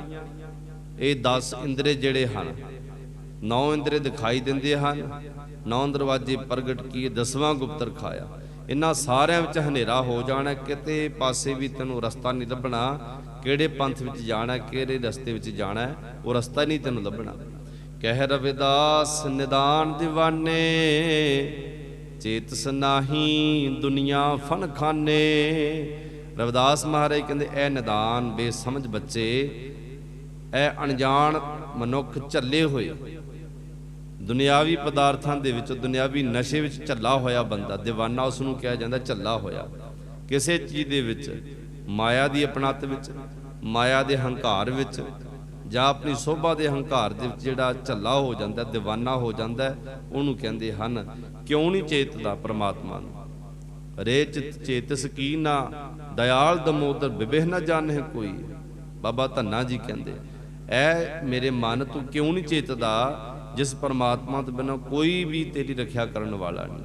ਚੇਤਸ ਨਾਹੀ, ਕਿਉਂ ਨਹੀਂ ਚੇਤਦਾ, ਕਿਉਂ ਨਹੀਂ ਯਾਦ ਕਰਦਾ ਉਸ ਪਰਮਾਤਮਾ ਨੂੰ, ਕਿਉਂ ਨਹੀਂ ਉਹਦਾ ਨਾਮ ਸਿਮਰਦਾ? ਇਸ ਦੁਨੀਆ ਦੇ ਪਿੱਛੇ ਲੱਗ ਕਰਕੇ ਆਪਣਾ ਜੀਵਨ ਖੁਆਰ ਕਰ ਰਿਹਾ। ਇਹ ਦੁਨੀਆ ਤਾਂ ਫਨ ਖਾਨੀ ਹੈ, ਦੁਨੀਆ ਨੂੰ ਤਾਂ ਉਸ ਮੌਤ ਨੇ ਆਪਣੇ ਫਣ ਦੇ ਨਾਲ ਇੱਕਦਮ ਨਾਸ ਕਰ ਦੇਣਾ, ਖਤਮ ਕਰ ਦੇਣਾ। ਕਬੀਰ ਦੁਨੀਆ ਕੇ ਦੋਖੇ ਮੂਆ, ਦੁਨੀਆ ਦੇ ਦੋਖ, ਦੁਨੀਆ ਦੇ ਦੁੱਖਾਂ ਨੂੰ ਦੇਖ ਦੇਖ ਕੇ ਬੜਾ ਰੋਣਾ ਹੈ, ਚੰਗੀ ਗੱਲ ਹੈ, ਪਰ ਆਪਣੀਆਂ ਦੁੱਖਾਂ ਨੂੰ ਲੋਕਾਂ ਦੇ ਸਾਹਮਣੇ ਦੱਸਣ ਦੀ ਕੋਈ ਲੋੜ ਨਹੀਂ। ਆਪਣੇ ਦੁੱਖਾਂ ਨੂੰ ਗੁਰੂ ਗ੍ਰੰਥ ਸਾਹਿਬ ਮਹਾਰਾਜ ਪਰਮੇਸ਼ਰ ਦੇ ਅੱਗੇ ਰੱਖ, ਦੁਨੀਆ ਦੇ ਅੱਗੇ ਰੋਣ ਦੀ ਲੋੜ ਨਹੀਂ, ਕਿਉਂਕਿ ਦੁਨੀਆ ਤਾਂ ਆਪ ਦੁਖੀ ਹੈ, ਦੁਨੀਆ ਤਾਂ ਆਪ ਦੁੱਖਾਂ ਦੇ ਨਾਲ ਭਰੀ ਪਈ ਹੈ। ਕਿਸ ਪੈ ਖੋਲੋ ਗੰਠੜੀ ਦੁਖੀ ਭਰਿਆ ਆ। ਸਤਿਗੁਰ ਜੀ ਕਿਰਪਾ ਕਰਨ, ਬਖਸ਼ਿਸ਼ ਕਰਨ, ਰਹਿਮਤ ਕਰਨ। ਇਸ ਸ਼ਬਦ ਦੀ ਵਿਚਾਰ ਆਪਾਂ ਸਰਵਣ ਕੀਤੀ ਹੈ, ਹੋਈਆਂ ਭੁੱਲਾਂ ਚੁੱਕਾਂ ਦੀ ਖਿਮਾ। ਸ਼ਬਦ ਵੀ ਆਪਾਂ, ਕਿਉਂਕਿ ਸੂਹੀ ਰਾਗ ਦਾ ਆਖਰੀ ਸ਼ਬਦ ਹੈ, ਉਹ ਵੀ ਛੋਟਾ ਜਿਹਾ ਸ਼ਬਦ ਆਪਾਂ ਵਿਚਾਰੀਏ। ਉਹਦੇ ਵਿੱਚ ਵੀ ਇਹੀ ਉਪਦੇਸ਼ ਉਸ ਮਨੁੱਖ ਨੂੰ ਦਿੰਦੇ ਹਨ ਕਿ ਭਾਈ ਦੇਖ, ਜਿਨ੍ਹਾਂ ਕੰਮਾਂ ਦੇ ਤੂੰ ਫਸਿਆ ਪਿਆ ਨਾ, ਇਹ ਕੰਮਾਂ ਦੀ ਚਿੰਤਾ ਕਰਨ ਦਾ ਕੋਈ ਫਾਇਦਾ ਨਹੀਂ। ਚਿੰਤਾ ਕਰਨ ਦੇ ਨਾਲ ਕੁਝ ਨਹੀਂ ਹੋਣਾ। ਚਿੰਤਾ ਕਰਨ ਦੇ ਨਾਲ ਬੇਸ਼ੱਕ ਤੂੰ ਕਵੇਂਗਾ ਕਿ ਮੈਂ ਇਹ ਕਰ ਲਵਾਂ, ਉਹ ਕਰ ਲਵਾਂ, ਚਿੰਤਾ ਕਰਨ ਦੇ ਨਾਲ ਕੋਈ ਹੱਲ ਨਹੀਂ। ਚਿੰਤਤ ਹੀ ਦੀਸੈ ਸਭ ਕੋਏ, ਚੇਤੇ ਏਕ ਤਹਿ ਸੁਖ ਹੋਏ। ਚਿੰਤਾ ਛੱਡ ਦੇ, ਪਰ ਉਸ ਪਰਮਾਤਮਾ ਦਾ ਚੇਤਾ ਕਰਨਾ ਸ਼ੁਰੂ ਕਰ ਦੇ। ਹੁਣ ਰਵਿਦਾਸ ਮਹਾਰਾਜ ਉਸ ਮਾਇਆ ਵਿੱਚ ਫਸੇ ਹੋਏ ਮਨੁੱਖ ਨੂੰ ਉਪਦੇਸ਼ ਕਰਦੇ ਹਨ सूही ऊंचे मंदिर साल रसोई, एक घरी फुन रहन ना होई। ਉੱਚੇ ਮੰਦਰ ਬਣਾਏ ਹੋਣ, ਬਹੁਤ ਸੁੰਦਰ ਅਟਾਰੀਆਂ, ਉੱਚੀਆਂ ਅਟਾਰੀਆਂ, ਉੱਚੇ ਬਿਲਡਿੰਗਾਂ ਬਣਾਈਆਂ ਹੋਣ, ਘਰ ਵਿੱਚ ਬਹੁਤ ਵੱਡੀ ਰਸੋਈ ਹੈ ਜਿਸ ਵਿੱਚ 36 ਪ੍ਰਕਾਰ ਦੇ ਭੋਜਨ ਪੱਕਦੇ ਹੋਣ। ਉਸ ਘਰ ਦੀ ਰਸੋਈ ਦੀ ਜੈ ਜੈਕਾਰ ਸਾਰੇ ਇਲਾਕੇ ਵਿੱਚ ਪਈ ਹੋ ਕਿ ਉਸ ਦੇ ਘਰ ਵਿੱਚ ਬੜੇ ਸੁੰਦਰ ਪਕਵਾਨ ਪੱਕਦੇ ਹਨ। ਕਿਉਂਕਿ ਰਾਵਣ ਦੀ ਵੀ ਜੈ ਜੈਕਾਰ ਇਸੇ ਕਰਕੇ ਸੀ। ਉਹਦੇ ਬੜੇ ਉੱਚੇ ਮੰਦਰ, ਸੋਨੇ ਦੇ ਮੰਦਰ ਸਨ। ਉਹਦੀ ਰਸੋਈ ਸੂਰਜ ਆਪ ਤਪਾਉਂਦਾ ਸੀ। ਸੂਰਜ, ਚੰਦਰਮਾ ਤੇ ਸੂਰਜ ਉਹਦੇ ਕੱਪੜੇ ਧੋਂਦਾ, ਕੱਪੜਿਆਂ ਨੂੰ ਸੁਕਾਉਂਦਾ। ਐਸੇ ਦੇਵੀ ਦੇਵਤੇ ਉਸਨੇ ਰੱਖੇ ਸਨ ਆਪਣੇ ਘਰ ਦੇ ਕੰਮ ਕਰਨ ਵਾਸਤੇ। ਉਹਦੀ ਜੈ ਜੈਕਾਰ ਸੀ। ਏਕ ਘਰੀ ਫੁਨ ਰਹਿਣ ਨਾ ਹੋਈ। ਉਹਨਾਂ ਘਰਾਂ ਦੇ ਵਿੱਚ ਇੱਕ ਘਰੀ, ਇੱਕ ਖਿੰਨ ਮਾਤਰ ਵੀ ਰਹਿਣ ਦਾ ਤੈਨੂੰ ਮੌਕਾ ਨਹੀਂ ਮਿਲੇਗਾ ਜਦੋਂ ਤੇਰੇ ਅੰਦਰੋਂ ਸਵਾਸ ਨਿਕਲ ਗਏ, ਤੇਰਾ ਪੰਜ ਭੂਤਕ ਸਰੀਰ ਮਿੱਟੀ ਬਣ ਗਿਆ। ਤੇ ਫਿਰ ਕਹਿੰਦੇ ਇਹ ਤਨ ਐਸਾ ਜੈਸੇ ਘਾਸ ਕੀ ਟਾਟੀ। ਟਾਟੀ ਦਾ ਅਰਥ ਹੁੰਦਾ ਛਪਰੀ, ਝੌਂਪੜੀ ਜਿਹਨੂੰ ਕਿਹਾ ਜਾਂਦਾ ਹੈ। ਘਾਹ ਦੀ ਝੌਂਪੜੀ ਪਾਈ ਹੋਵੇ ਤੇ ਅਚਾਨਕ ਉਸ ਨੂੰ ਅੱਗ ਲੱਗ ਜਾਵੇ। ਹਰਾ ਘਾਹ ਭਾਵੇਂ ਝੌਂਪੜੀ ਤੇ ਪਾ ਦਈਏ ਪਰ ਉਹ ਇੱਕ ਦਿਨ ਸੁੱਕ ਜਾਂਦਾ ਹੈ। ਕਾਨਿਆਂ ਦੇ ਹਰੇ ਹਰੇ ਕਾਨੇ ਹੋਣ, ਉਹਨਾਂ ਦੀ ਛੱਤ ਪਾ ਲਈਏ ਪਰ ਉਹ ਸੁੱਕ ਜਾਂਦੇ ਹਨ। ਅਚਾਨਕ ਕਿਤੇ ਅੱਗ ਲਾਵੇ, ਤੜ ਤੜ ਕਰਦਿਆਂ ਹੋਇਆਂ ਮਿੰਟ ਨਹੀਂ ਲੱਗਦਾ ਉਸ ਨੂੰ ਸੜਨ ਵੇਲੇ। ਜਲ ਗਇਓ ਘਾਸ ਰਲ ਗਇਓ ਮਾਟੀ। ਜਦੋਂ ਇਹ ਘਾਹ ਜਲ ਗਿਆ ਨਾ ਤੇ ਮਿੱਟੀ ਵਿੱਚ ਮਿਲ ਜਾਵੇਗਾ। ਤੇ ਜਿਵੇਂ ਝੌਂਪੜੀ ਰਲ ਜਾਂਦੀ ਹੈ ਨਾ ਮਿੱਟੀ ਦੇ ਵਿੱਚ, ਉਸੇ ਤੇਰਾ ਤਨ ਵੀ ਸੜ ਕੇ ਸਵਾਹ ਹੋ ਕਰਕੇ ਮਿੱਟੀ ਵਿੱਚ ਰਲ ਜਾਵੇਗਾ। ਇਹਨੂੰ ਚਿਰ ਨਹੀਂ ਲੱਗਣਾ ਖਤਮ ਹੋਣ ਵੇਲੇ। ਰਹਾਓ ਵਿਸ਼ਰਾਮ ਦੇ ਕਰਕੇ ਕਹਿੰਦੇ ਹਨ, ਭਾਈ ਬੰਦ ਕੁਟੰਬ ਸਹੇਰਾ। ਸਹੇਰਾ ਦਾ ਹੁੰਦਾ ਹੈ ਮਿੱਤਰ, ਸੱਜਣ। ਜਿਵੇਂ ਸਹੇਲੀ ਹੁੰਦਾ ਨਾ, ਸਹੇਲੀ ਲੜਕੀ ਦੀ ਜਿਹੜੀ ਸਹੇਲੀ ਹੁੰਦੀ ਹੈ, ਦੋਸਤ ਹੁੰਦੀ, ਉਸ ਨੂੰ ਸਹੇਲੀ ਕਿਹਾ ਜਾਂਦਾ, ਸਹੇਲੀ ਕਿਹਾ ਜਾਂਦਾ ਹੈ। ਲੜਕੇ ਦਾ ਜਿਹੜਾ ਮਿੱਤਰ ਹੁੰਦਾ ਹੈ, ਸੱਜਣ ਹੁੰਦਾ, ਉਹਨੂੰ ਸਹੇਲਾ ਕਿਹਾ ਜਾਂਦਾ ਹੈ, ਸਹੇਰਾ। ਜਿਤਨੇ ਵੀ ਸਹੇਰੇ, ਸੱਜਣ, ਮਿੱਤਰ, ਕੁਟੰਬੀ, ਪਰਿਵਾਰ ਦੇ ਮੈਂਬਰ, ਭਾਈ ਬੰਦ, ਭੈਣ ਭਰਾ, ਦੋਸਤ ਮਿੱਤਰ, ਮਾਤਾ ਪਿਤਾ, ਧੀਆਂ ਪੁੱਤਰ, ਓਏ ਭੀ ਲਾਗੇ ਕਾਢ ਸਵੇਰਾ। ਉਹ ਕਹਿਣ ਲੱਗੇ ਭਾਈ ਸਵੇਰਾ ਹੋ ਗਿਆ, ਹੁਣ ਛੇਤੀ ਛੇਤੀ ਇਸ ਨੂੰ ਕੱਢ ਦਿਓ। ਗਰਮੀ ਹੋ ਜਾਵੇਗੀ ਦੁਪਹਿਰ ਨੂੰ ਜਾਂ ਸ਼ਾਮਾਂ ਦਾ ਸਮਾਂ ਹੋਵੇ। ਕਹਿਣ ਲੱਗੇ ਸੂਰਜ ਛਿਪਣ ਤੋਂ ਪਹਿਲਾਂ ਪਹਿਲਾਂ ਇਹਦਾ ਸੰਸਕਾਰ ਕਰ ਦਈਏ, ਇਹਨੂੰ ਦਫਨਾ ਦਈਏ, ਕਿਉਂਕਿ ਰਾਤ ਪੈ ਗਈ। ਹਨੇਰੇ ਵਿੱਚ ਨਹੀਂ ਦਾਗ ਦੇਈਦੇ, ਹਨੇਰੇ ਵਿੱਚ ਸੰਸਕਾਰ ਨਹੀਂ ਕਰੀਦਾ। ਰਾਤ ਪੈ ਗਈ ਤੇ ਸਾਰੀ ਰਾਤ ਇਹਦੇ ਕੋਲ ਬੈਠਣਾ ਪਵੇਗਾ। ਉਹ ਸਾਰੇ ਕਹਿੰਦੇ ਭਾਈ ਛੇਤੀ ਕਰੋ, ਕਾਢੋ ਕਾਢੋ ਹੋਈ। ਛੇਤੀ ਛੇਤੀ ਸਾਰੇ ਕਹਿੰਦੇ ਭਾਈ ਇਸ ਨੂੰ ਲੈ ਚੱਲੀਏ, ਹੁਣ ਚਿਰ ਨਾ ਲਾਈਏ, ਕਿਉਂਕਿ ਜਦੋਂ ਸਮਾਂ ਜ਼ਿਆਦਾ ਹੋ ਜਾਵੇ ਤੇ ਇਹਦੇ ਵਿੱਚੋਂ ਸਮੈਲ ਆਵੇਗੀ, ਇਹਦਾ ਸਰੀਰ ਖਰਾਬ ਹੋ ਜਾਵੇਗਾ। ਘਰ ਕੀ ਨਾਰ ਉਰਹਿ ਤਨ ਲਾਗੀ। ਘਰ ਕੀ ਨਾਰ, ਪਤਨੀ ਦੇ ਨਾਲ ਬੜਾ ਸਨੇਹ ਹੈ, ਜਿਹਦੇ ਨਾਲ ਮਨ ਦਾ ਵੀ ਰਿਸ਼ਤਾ ਹੈ, ਜਿਹਦੇ ਨਾਲ ਦਿਲ ਦਾ ਵੀ ਰਿਸ਼ਤਾ ਹੈ, ਜਿਹਦੇ ਨਾਲ ਤਨ ਦਾ ਵੀ ਰਿਸ਼ਤਾ ਹੈ। ਤਨ ਦੇ ਨਾਲ ਵੀ ਸੰਬੰਧ ਹੈ, ਮਨ ਦੇ ਨਾਲ ਵੀ, ਹਿਰਦੇ ਦੇ ਨਾਲ ਵੀ, ਦਿਲ ਦੇ ਨਾਲ ਵੀ, ਜਿਹਨੂੰ ਵਸਾਇਆ ਹੋਇਆ ਹੈ। ਜਿਹੜੀ ਉਰਹਿ ਤਨ ਲਾਗੀ, ਹਿਰਦੇ ਵਿੱਚ ਲੱਗੀ ਹੋਈ ਹੈ, ਹਿਰਦੇ ਵਿੱਚੋਂ ਵਸੀ ਹੋਈ ਹੈ। ਉਹ ਤੋ ਭੂਤ ਭੂਤ ਕਰ ਭਾਗੀ। ਉਹ ਵੀ ਕਹਿੰਦੀ ਬੱਚਿਆਂ ਨੂੰ ਦੂਰ ਰੱਖੋ ਭਾਈ, ਇਹ ਤਾਂ ਭੂਤ ਲੱਗਦਾ, ਬੱਚੇ ਇਸ ਨੂੰ ਦੇਖ ਕੇ ਡਰਨਗੇ, ਇਸ ਨੂੰ ਕੱਢ ਕੇ ਛੇਤੀ ਛੇਤੀ ਲੈ ਜਾਓ, ਹੁਣ ਇਹਦਾ ਮੂੰਹ ਦੇਖਣ ਨੂੰ ਚਿੱਤ ਨਹੀਂ ਕਰਦਾ। ਇਹ ਅਵੱਛ 100% ਸੱਚੀ ਗੱਲ ਗੁਰੂ ਗ੍ਰੰਥ ਸਾਹਿਬ ਮਹਾਰਾਜ ਨੇ ਲਿਖੀ ਹੈ।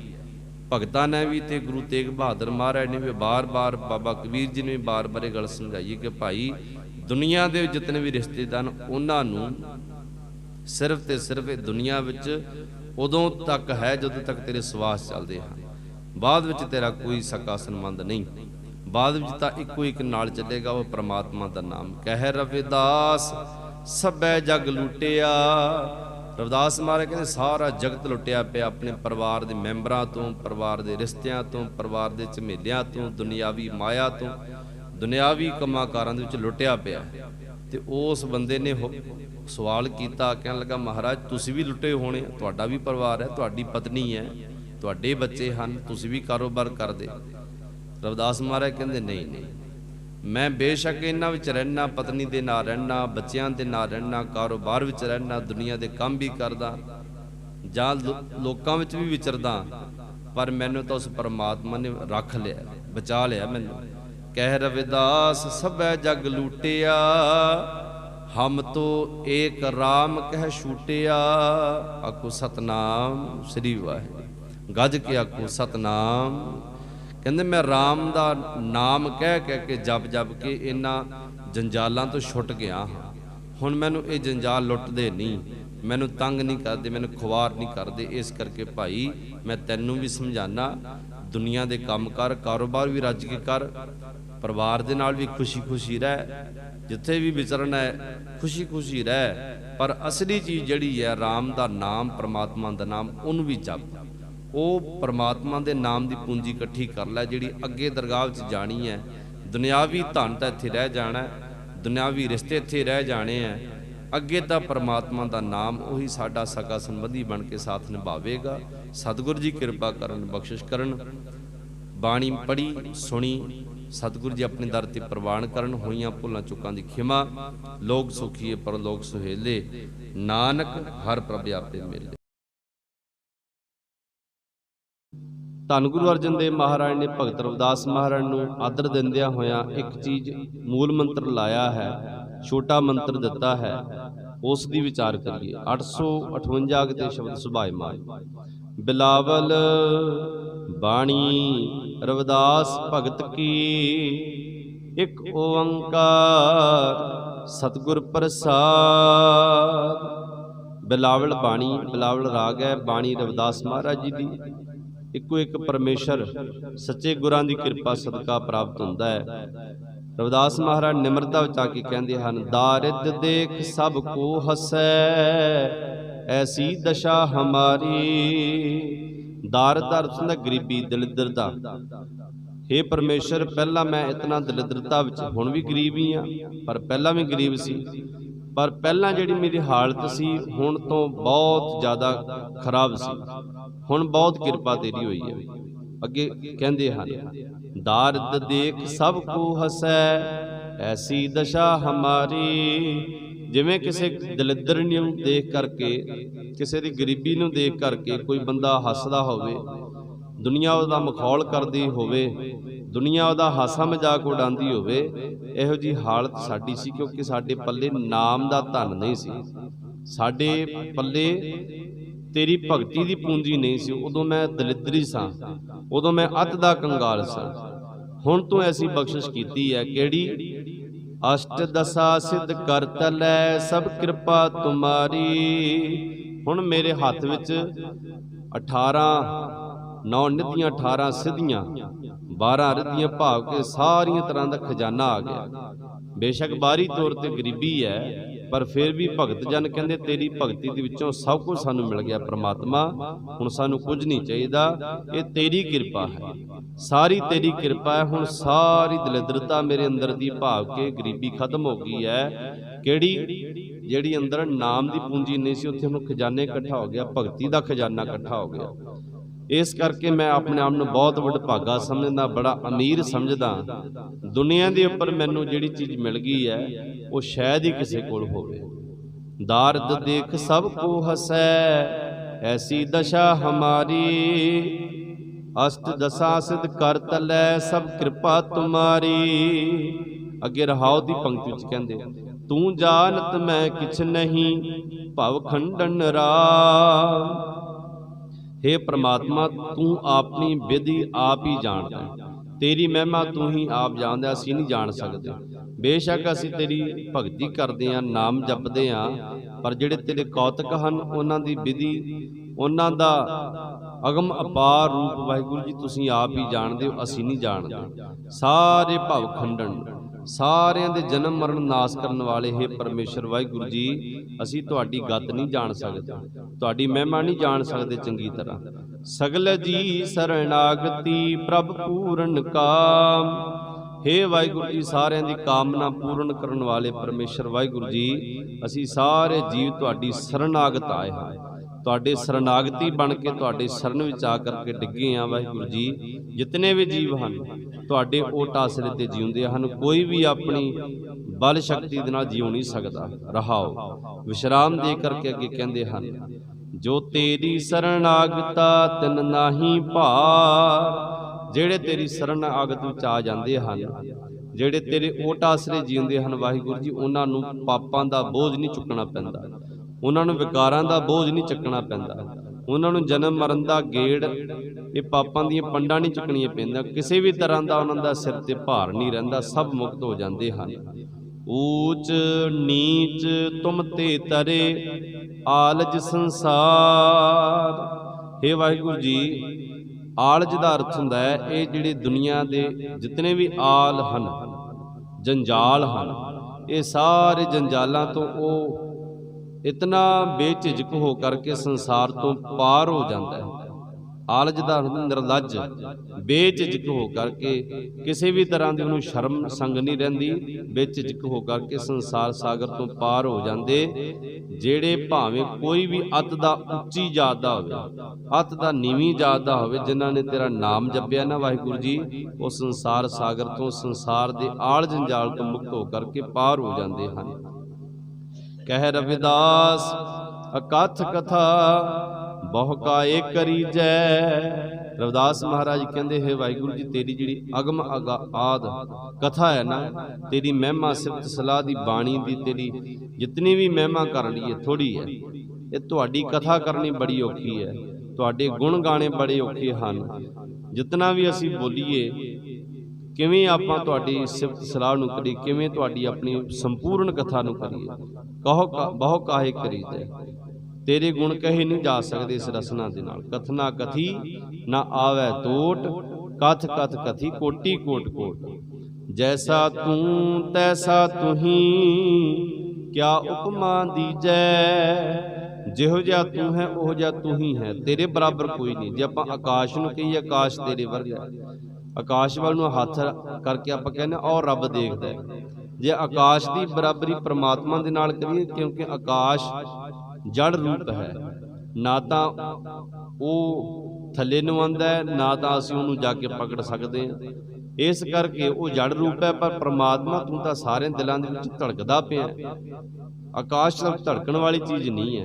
ਜੇ ਤੈਨੂੰ ਸੂਰਜ ਦੇ ਵਾਂਗੂ ਕਹੀਏ, ਤੂੰ ਸੂਰਜ ਵਰਗਾ ਹੈ, ਸੂਰਜ ਆਪ ਤਪਦਾ ਹੈ, ਪਰ ਵਾਹਿਗੁਰੂ ਜੀ ਤੁਸੀਂ ਤਾਂ ਸਾਰਿਆਂ ਦੇ ਅੰਦਰੋਂ ਤਮੋ ਗੁਣ ਕੱਢਣ ਵਾਲੇ ਹੋ, ਤਾਪਸੀ ਬਿਰਤੀਆਂ ਨੂੰ ਖਤਮ ਕਰਨ ਵਾਲੇ ਹੋ।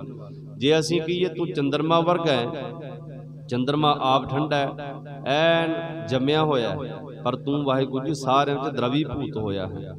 ਜੇ ਤੈਨੂੰ ਕਹੀਏ ਤੂੰ ਧਰਤੀ ਵਾਂਗੂ ਵਿਸ਼ਾਲ ਹੈ, ਪਰ ਧਰਤੀ ਬੜੀ ਸੀਮਤ ਹੈ, ਬੜੀ ਛੋਟੀ ਹੈ, ਤੂੰ ਤਾਂ ਸਾਰੇ ਬ੍ਰਹਿਮੰਡਾਂ ਤੋਂ ਪਾਰ ਹੈ। ਤੇਰੀ ਬਰਾਬਰੀ ਕਿਸੇ ਦੇ ਨਾਲ ਕੀਤੀ ਨਹੀਂ ਜਾ ਸਕਦੀ। ਜੈਸਾ ਤੂੰ ਤੈਸਾ ਤੁਹੀ, ਕਿਆ ਉਪਮਾ ਦੀਜੈ। ਤੇਰੀ ਉਪਮਾ, ਤੇਰੀ ਵਡਿਆਈ, ਤੇਰੀ ਉਦਾਹਰਣ ਕਿਹਦੇ ਨਾਲ ਮੇਲ ਕੇ ਦਈਏ, ਤੇਰੇ ਵਰਗਾ ਤੂੰ ਹੀ ਹੈ। ਇਸ ਕਰਕੇ ਵਾਹਿਗੁਰੂ ਜੀ ਤੂੰ ਸਾਡੇ ਤੇ ਕਿਰਪਾ ਕੀਤੀ ਹੈ। ਦਾਰਦ ਦੇਖ ਸਭ ਕੋ ਹਸੈ, ਐਸੀ ਦਸ਼ਾ ਹਮਾਰੀ, ਅਸ਼ਟ ਦਸ਼ਾ ਸਿਧ ਕਰਤ ਲੈ ਸਭ ਕਿਰਪਾ ਤੁਮਾਰੀ। ਮੈਨੂੰ ਜਿਹੜੀ ਤੂੰ ਦਾਤ ਦਿੱਤੀ ਹੈ, ਭਗਤੀ ਦੀ, ਨਾਮ ਦੀ ਪੂੰਜੀ ਦਿੱਤੀ ਹੈ, ਇਹ ਤੇਰੀ ਕਿਰਪਾ ਦੇ ਨਾਲ ਮਿਲੀ ਹੈ, ਜਿਸ ਦੇ ਨਾਲ ਮੈਂ ਬਹੁਤ ਅਮੀਰ ਹੋ ਗਿਆ ਹਾਂ। ਬੇਸ਼ੱਕ ਬਾਹਰੀ ਤੌਰ ਤੇ ਮੇਰੇ ਕੋਲ ਝੁੱਗੀ ਹੈ, ਫਟੇ ਪੁਰਾਣੇ ਕੱਪੜੇ ਹਨ, ਘਰ ਵਿੱਚ ਬਹੁਤੀਆਂ ਸਹੂਲਤਾਂ ਨਹੀਂ, ਪਰ ਹਿਰਦੇ ਵਿੱਚ ਜਿਹੜੀ ਤੇਰੀ ਨਾਮ ਦੀ ਪੂੰਜੀ ਮਿਲ ਗਈ, ਉਹ ਬਹੁਤ ਵੱਡੀ ਵਡਮੁੱਲੀ ਦਾਤ ਮੈਨੂੰ ਤੂੰ ਦਿੱਤੀ ਹੈ। ਇਹ ਤੇਰੀ ਹੀ ਕਿਰਪਾ ਹੈ। ਸਤਿਗੁਰੂ ਜੀ ਕਿਰਪਾ ਕਰਨ, ਬਖਸ਼ਿਸ਼ ਕਰਨ, ਰਹਿਮਤ ਕਰਨ, ਸਭਨਾਂ ਨੂੰ ਚੜ੍ਹਦੀ ਕਲਾ, ਤੰਦਰੁਸਤੀਆਂ ਬਖਸ਼ਿਸ਼ ਕਰਨ। ਸਮਾਂ ਬਹੁਤ ਭਿਆਨਕ ਚੱਲ ਰਿਹਾ ਹੈ। ਹਿੰਦੁਸਤਾਨ ਦੀ ਧਰਤੀ ਦੇ ਉੱਪਰ ਬਿਮਾਰੀ ਤਾਂ ਸਾਰੇ ਦੇਸ਼ਾਂ ਦੇ ਵਿੱਚ ਹੈ, ਪਰ ਹਿੰਦੁਸਤਾਨ ਦੀ ਧਰਤੀ ਦੇ ਉੱਪਰ ਸਰਕਾਰਾਂ ਇਤਨੀਆਂ ਨਕੰਮੀਆਂ ਹਨ ਕਿ ਕੋਈ ਦੁਨੀਆ ਨੂੰ, ਕੋਈ ਜਨਤਾ ਨੂੰ ਸਹੂਲਤ ਨਹੀਂ ਮਿਲ ਰਹੀ। ਇੱਥੋਂ ਤੱਕ ਕਿ ਹਸਪਤਾਲਾਂ ਦੇ ਵਿੱਚ ਆਕਸੀਜਨ ਨਹੀਂ ਮਿਲ ਰਹੀ, ਹਸਪਤਾਲਾਂ ਦੇ ਵਿੱਚ ਦਵਾਈਆਂ ਨਹੀਂ ਮਿਲ ਰਹੀਆਂ।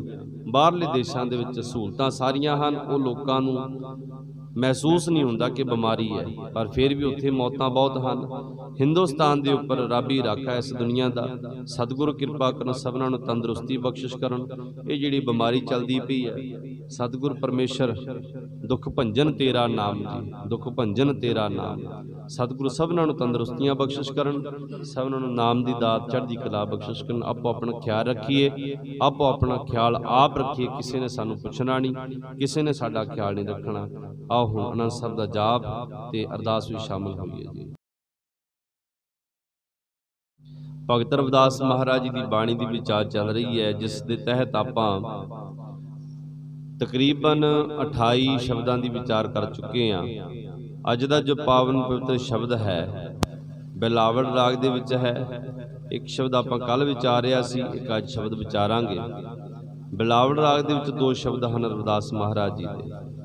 ਕੱਲ ਦੇ ਸ਼ਬਦ ਵਿੱਚ ਮਹਾਰਾਜ ਜੀ ਨੇ ਦੱਸਿਆ ਸੀ ਕਿ ਜਿਵੇਂ ਕਿਸੇ ਗਰੀਬ ਨੂੰ ਦੇਖ ਕਰਕੇ ਲੋਕ ਹੱਸਦੇ ਹਨ, ਬੜਾ ਕੰਗਾਲ ਹੋਵੇ ਉਹਦੀ ਕੰਗਾਲਤਾ ਨੂੰ ਦੇਖ ਕੇ ਲੋਕ ਮਜ਼ਾਕ ਕਰਦੇ ਹਨ, ਪਰ ਜਦੋਂ ਅਚਾਨਕ ਉਸ ਨੂੰ ਕੋਈ ਸੰਪਤੀ ਭਾਵ ਕਿ ਪੂੰਜੀ ਮਿਲ ਜਾਵੇ, ਲੋਕ ਉਸ ਨੂੰ ਮਜ਼ਾਕ ਨਹੀਂ ਕਰਦੇ, ਫਿਰ ਲੋਕ ਉਸ ਨੂੰ ਨਮਸਕਾਰਾਂ ਕਰਦੇ ਹਨ। ਕਹਿੰਦੇ ਹਨ ਕਿ ਪਹਿਲਾਂ ਮੈਂ ਬੜਾ ਗਰੀਬ ਸੀ, ਨਾਮ ਧਨ ਪੱਖੋਂ ਮੇਰੇ ਹਿਰਦੇ ਵਿੱਚ ਪਰਮਾਤਮਾ ਦਾ ਨਾਮ ਨਹੀਂ ਸੀ, ਮੈਂ ਕੰਗਾਲ ਸੀ, ਤੇ ਹੁਣ ਮੈਨੂੰ ਨਾਮ ਦੀ ਪੂੰਜੀ ਮਿਲ ਗਈ ਹੈ, ਨਾਮ ਧਨ ਮਿਲ ਗਿਆ, ਤੇ ਮੈਂ ਬੜਾ ਆਪਣੇ ਆਪ ਨੂੰ ਅਮੀਰ ਸਮਝਦਾ, ਧਨਾੜ ਸਮਝਦਾ, ਤੇ ਲੋਕ ਮੈਨੂੰ ਹੁਣ ਮਜ਼ਾਕ ਨਹੀਂ ਕਰਦੇ, ਹੁਣ ਮੈਨੂੰ ਨਮਸਕਾਰਾਂ ਕਰਦੇ ਹਨ। ਇਹ ਵਾਹਿਗੁਰੂ ਜੀ ਸਾਰੀ ਕਿਰਪਾ ਤੁਹਾਡੀ ਹੈ। ਦਾਰਦ ਦੇਖ ਸਭ ਕੋ ਹਸੈ, ਐਸੀ ਦਸ਼ਾ ਹਮਾਰੀ, ਅਸ਼ਟ ਦਸ਼ਾ ਸਿਧ ਕਰਤ ਲੈ ਸਭ ਕਿਰਪਾ ਤੁਮਾਰੀ। ਹੁਣ ਅਗਲੇ ਸ਼ਬਦ ਵਿੱਚ ਕਹਿੰਦੇ ਹਨ ਬਿਲਾਵਲ। ਇਹ ਵੀ ਸ਼ਬਦ ਬਿਲਾਵਲ ਰਾਗ ਦੇ ਵਿੱਚ ਹੈ। 858 ਅੰਕ ਤੇ ਸ਼ਬਦ ਸੁਭਾਇਮਾਨ ਹੈ। ਮਹਾਰਾਜ ਕਹਿੰਦੇ ਹਨ ਜਿਹੇ ਕੁਲ ਸਾਧ ਬੈਸਨੋ ਹੋਏ। ਬੈਸਨੋ ਦਾ ਅਰਥ ਹੁੰਦਾ, ਆਪਾਂ ਜਦੋਂ ਸਾਡੀ ਕੰਨਾਂ ਦੇ ਵਿੱਚ ਆਂਦਾ ਨਾ ਕਿ ਬੈਸਨੋ ਬੰਦਾ ਵੀ, ਬੈਸਨੋ ਦਾ ਅਰਥ ਹੁੰਦਾ ਜਿਹੜਾ ਮੀਟ ਸ਼ਰਾਬ ਨਹੀਂ ਖਾਂਦਾ ਜਾਂ ਗਲਤ ਖਾਣੇ ਨਹੀਂ ਖਾਂਦਾ, ਸਿਰਫ ਸਾਦਾ ਭੋਜਨ ਖਾਂਦਾ, ਉਹਨੂੰ ਕਿਤੇ ਬੈਸਨੋ ਕਿਹਾ ਜਾਂਦਾ ਹੈ। ਪਰ ਗੁਰੂ ਗ੍ਰੰਥ ਸਾਹਿਬ ਮਹਾਰਾਜ ਦੇ ਵਿੱਚ ਕਹਿੰਦੇ ਹਨ ਸੋ ਬੈਸਨੋ ਹੈ ਅਪਰ ਅਪਾਰ, ਕਹੋ ਨਾਨਕ ਜਿਨ ਤਜੇ ਵਿਕਾਰ। ਜਿਹਨੇ ਆਪਣੇ ਵਿਕਾਰ ਤਜ ਦਿੱਤੇ ਨਾ, ਵਿਕਾਰ ਛੱਡ ਦਿੱਤੇ ਹਨ, ਅਸਲੀ ਵੈਸ਼ਨੋ ਹੋਈ ਹੈ। ਅਸਲੀ ਵੈਸ਼ਨੋ ਬਿਰਤੀ ਵਾਲਾ ਉਹ ਹੈ। ਵੈਸ਼ਨੋ ਦਾ ਅਰਥ ਹੁੰਦਾ, ਵੈਸ ਦਾ ਅਰਥ ਹੁੰਦਾ ਵਿਸ਼ਵ, ਪਰਮਾਤਮਾ ਸਾਰੀ ਧਰਤੀ ਦਾ ਮਾਲਕ। ਨੌ ਦਾ ਅਰਥ ਹੁੰਦਾ ਜਿਹੜਾ ਸਾਰਿਆਂ ਨੂੰ ਪਾਲਣ ਵਾਲਾ, ਸਾਰੇ ਵਿਸ਼ਵ ਨੂੰ ਪਾਲਣ ਵਾਲਾ, ਸਾਰੇ ਵਿਸ਼ਵ ਦੀ ਧਿਆਨ ਰੱਖਣ ਵਾਲਾ, ਸਾਰੇ ਵਿਸ਼ਵ ਦਾ ਖਿਆਲ ਰੱਖਣ ਵਾਲਾ, ਉਸ ਦਾ ਪਰਮੇਸ਼ਰ ਦਾ ਭਗਤ ਜਿਹੜਾ ਹੈ ਨਾ, ਸਾਧ ਦਾ ਅਰਥ ਹੁੰਦਾ ਭਗਤ। ਜਿਹੇ ਕੁਲ ਸਾਧ ਬੈਸਨੋ ਹੋਏ, ਜਿਸ ਕੁਲ ਦੇ ਵਿੱਚ ਐਸਾ ਗੁਰਮੁਖ ਪਿਆਰਾ ਸਾਧੂ ਭਗਤ ਪੈਦਾ ਹੋ ਜਾਵੇ, ਪਰਮਾਤਮਾ ਦਾ ਭਗਤ ਪੈਦਾ ਹੋ ਜਾਵੇ। ਵਰਨ ਅਵਰਨ ਰੰਕ ਨਹੀਂ ਈਸਰ, ਬਿਮਲ ਜਾਸ ਜਾਨੀਐ ਜਗ ਸੋਏ। ਨਾ ਤਾਂ ਉਹਦੀ ਉੱਚੀ ਵਰਨ ਜਾਤ ਵਿਚਾਰੀ ਜਾਂਦੀ ਕਿ ਉੱਚੀ ਜਾਤ ਦਾ, ਨਾ ਤਾਂ ਅਤ ਦੀ ਨੀਵੀਂ ਅਵਰਨ ਭਾਵ ਕਿ ਨੀਵੀਂ ਜਾਤ ਦਾ। ਭਾਵੇਂ ਉੱਚੀ ਜਾਤ ਦਾ ਹੋਵੇ, ਭਾਵੇਂ ਨੀਵੀਂ ਜਾਤ ਦਾ ਹੋਵੇ, ਭਾਵੇਂ ਉੱਚੀ ਕੁਲ ਦਾ ਹੋਵੇ, ਭਾਵੇਂ ਨੀਵੀਂ ਕੁਲ ਦਾ ਹੋਵੇ, ਭਾਵੇਂ ਰੰਕ ਹੋਵੇ ਭਾਵ ਕੰਗਾਲ, ਅਤ ਦਾ ਕੰਗਾਲ ਹੋਵੇ, ਤੇ ਭਾਵੇਂ ਅਤ ਦਾ ਵੱਡਾ ਰਾਜਾ ਹੋਵੇ। ਰਾਜਿਆਂ ਨੇ ਵੀ ਭਗਤੀ ਕੀਤੀ ਹੈ, ਜਨਕ ਰਾਜਿਆਂ ਵਰਗਿਆਂ ਨੇ। ਰਾਜਾ ਪੀਪਾ ਜੀ ਜਿਹਨੇ ਭਗਤ ਪੀਪਾ ਜੀ ਬਣ ਗਏ, ਬੜੇ ਰਾਜੇ ਹੋਏ ਜਿਨ੍ਹਾਂ ਨੇ ਭਗਤੀ ਕਰਕੇ ਪ੍ਰਮਾਤਮਾ ਦੀ ਖੁਸ਼ੀ ਪ੍ਰਾਪਤ ਕੀਤੀ ਹੈ। ਐਸਾ ਨਹੀਂ ਕਿ ਗਰੀਬ ਬੰਦਾ ਇਹ ਭਗਤੀ ਕਰ ਸਕਦਾ, ਰਾਜਿਆਂ ਨੇ ਵੀ ਭਗਤੀ ਕੀਤੀ। ਗੁਰੂ ਗ੍ਰੰਥ ਸਾਹਿਬ ਮਹਾਰਾਜ ਦੇ ਵਿੱਚ ਉਹਨਾਂ ਦੀ ਬਾਣੀ ਹੈ ਭਗਤ ਪੀਪਾ ਜੀ ਦੀ। ਸਤਿਗੁਰੂ ਸੱਚੇ ਪਾਤਸ਼ਾਹ ਜੀ ਮਹਾਰਾਜ ਰਵਿਦਾਸ ਜੀ ਕਹਿੰਦੇ ਹਨ ਕਿ ਵਰਨ ਅਵਰਨ ਰੰਕ ਨਹੀਂ ਈਸਰ, ਭਾਵੇਂ ਉੱਚੀ ਕੁਲ ਦਾ ਹੋਵੇ, ਭਾਵੇਂ ਨੀਵੀਂ ਕੁਲ ਦਾ ਹੋਵੇ, ਭਾਵੇਂ ਅਤ ਦਾ ਕੰਗਾਲ ਹੋਵੇ, ਭਾਵੇਂ ਅਤ ਦਾ ਬਾਦਸ਼ਾਹ ਹੋਵੇ। ਬਿਮਲ ਜਾਸ ਜਾਨੀਐ ਜਗ ਸੋਏ, ਉਹਦੇ ਅੰਦਰ ਐਸੀ ਨਿਰਮਲ ਮਤ ਆ ਜਾਂਦੀ ਹੈ, ਨਿਰਮਲ ਖੁਸ਼ਬੂ ਪੈਦਾ ਹੋ ਜਾਂਦੀ ਹੈ, ਸਾਰੇ ਜਗਤ ਦੇ ਵਿੱਚ ਉਹਦੀ ਜੈ ਜੈਕਾਰ ਹੋ ਜਾਂਦੀ, ਮਸ਼ਹੂਰ ਹੋ ਜਾਂਦਾ ਸਾਰੇ ਜਗਤ ਦੇ ਵਿੱਚ।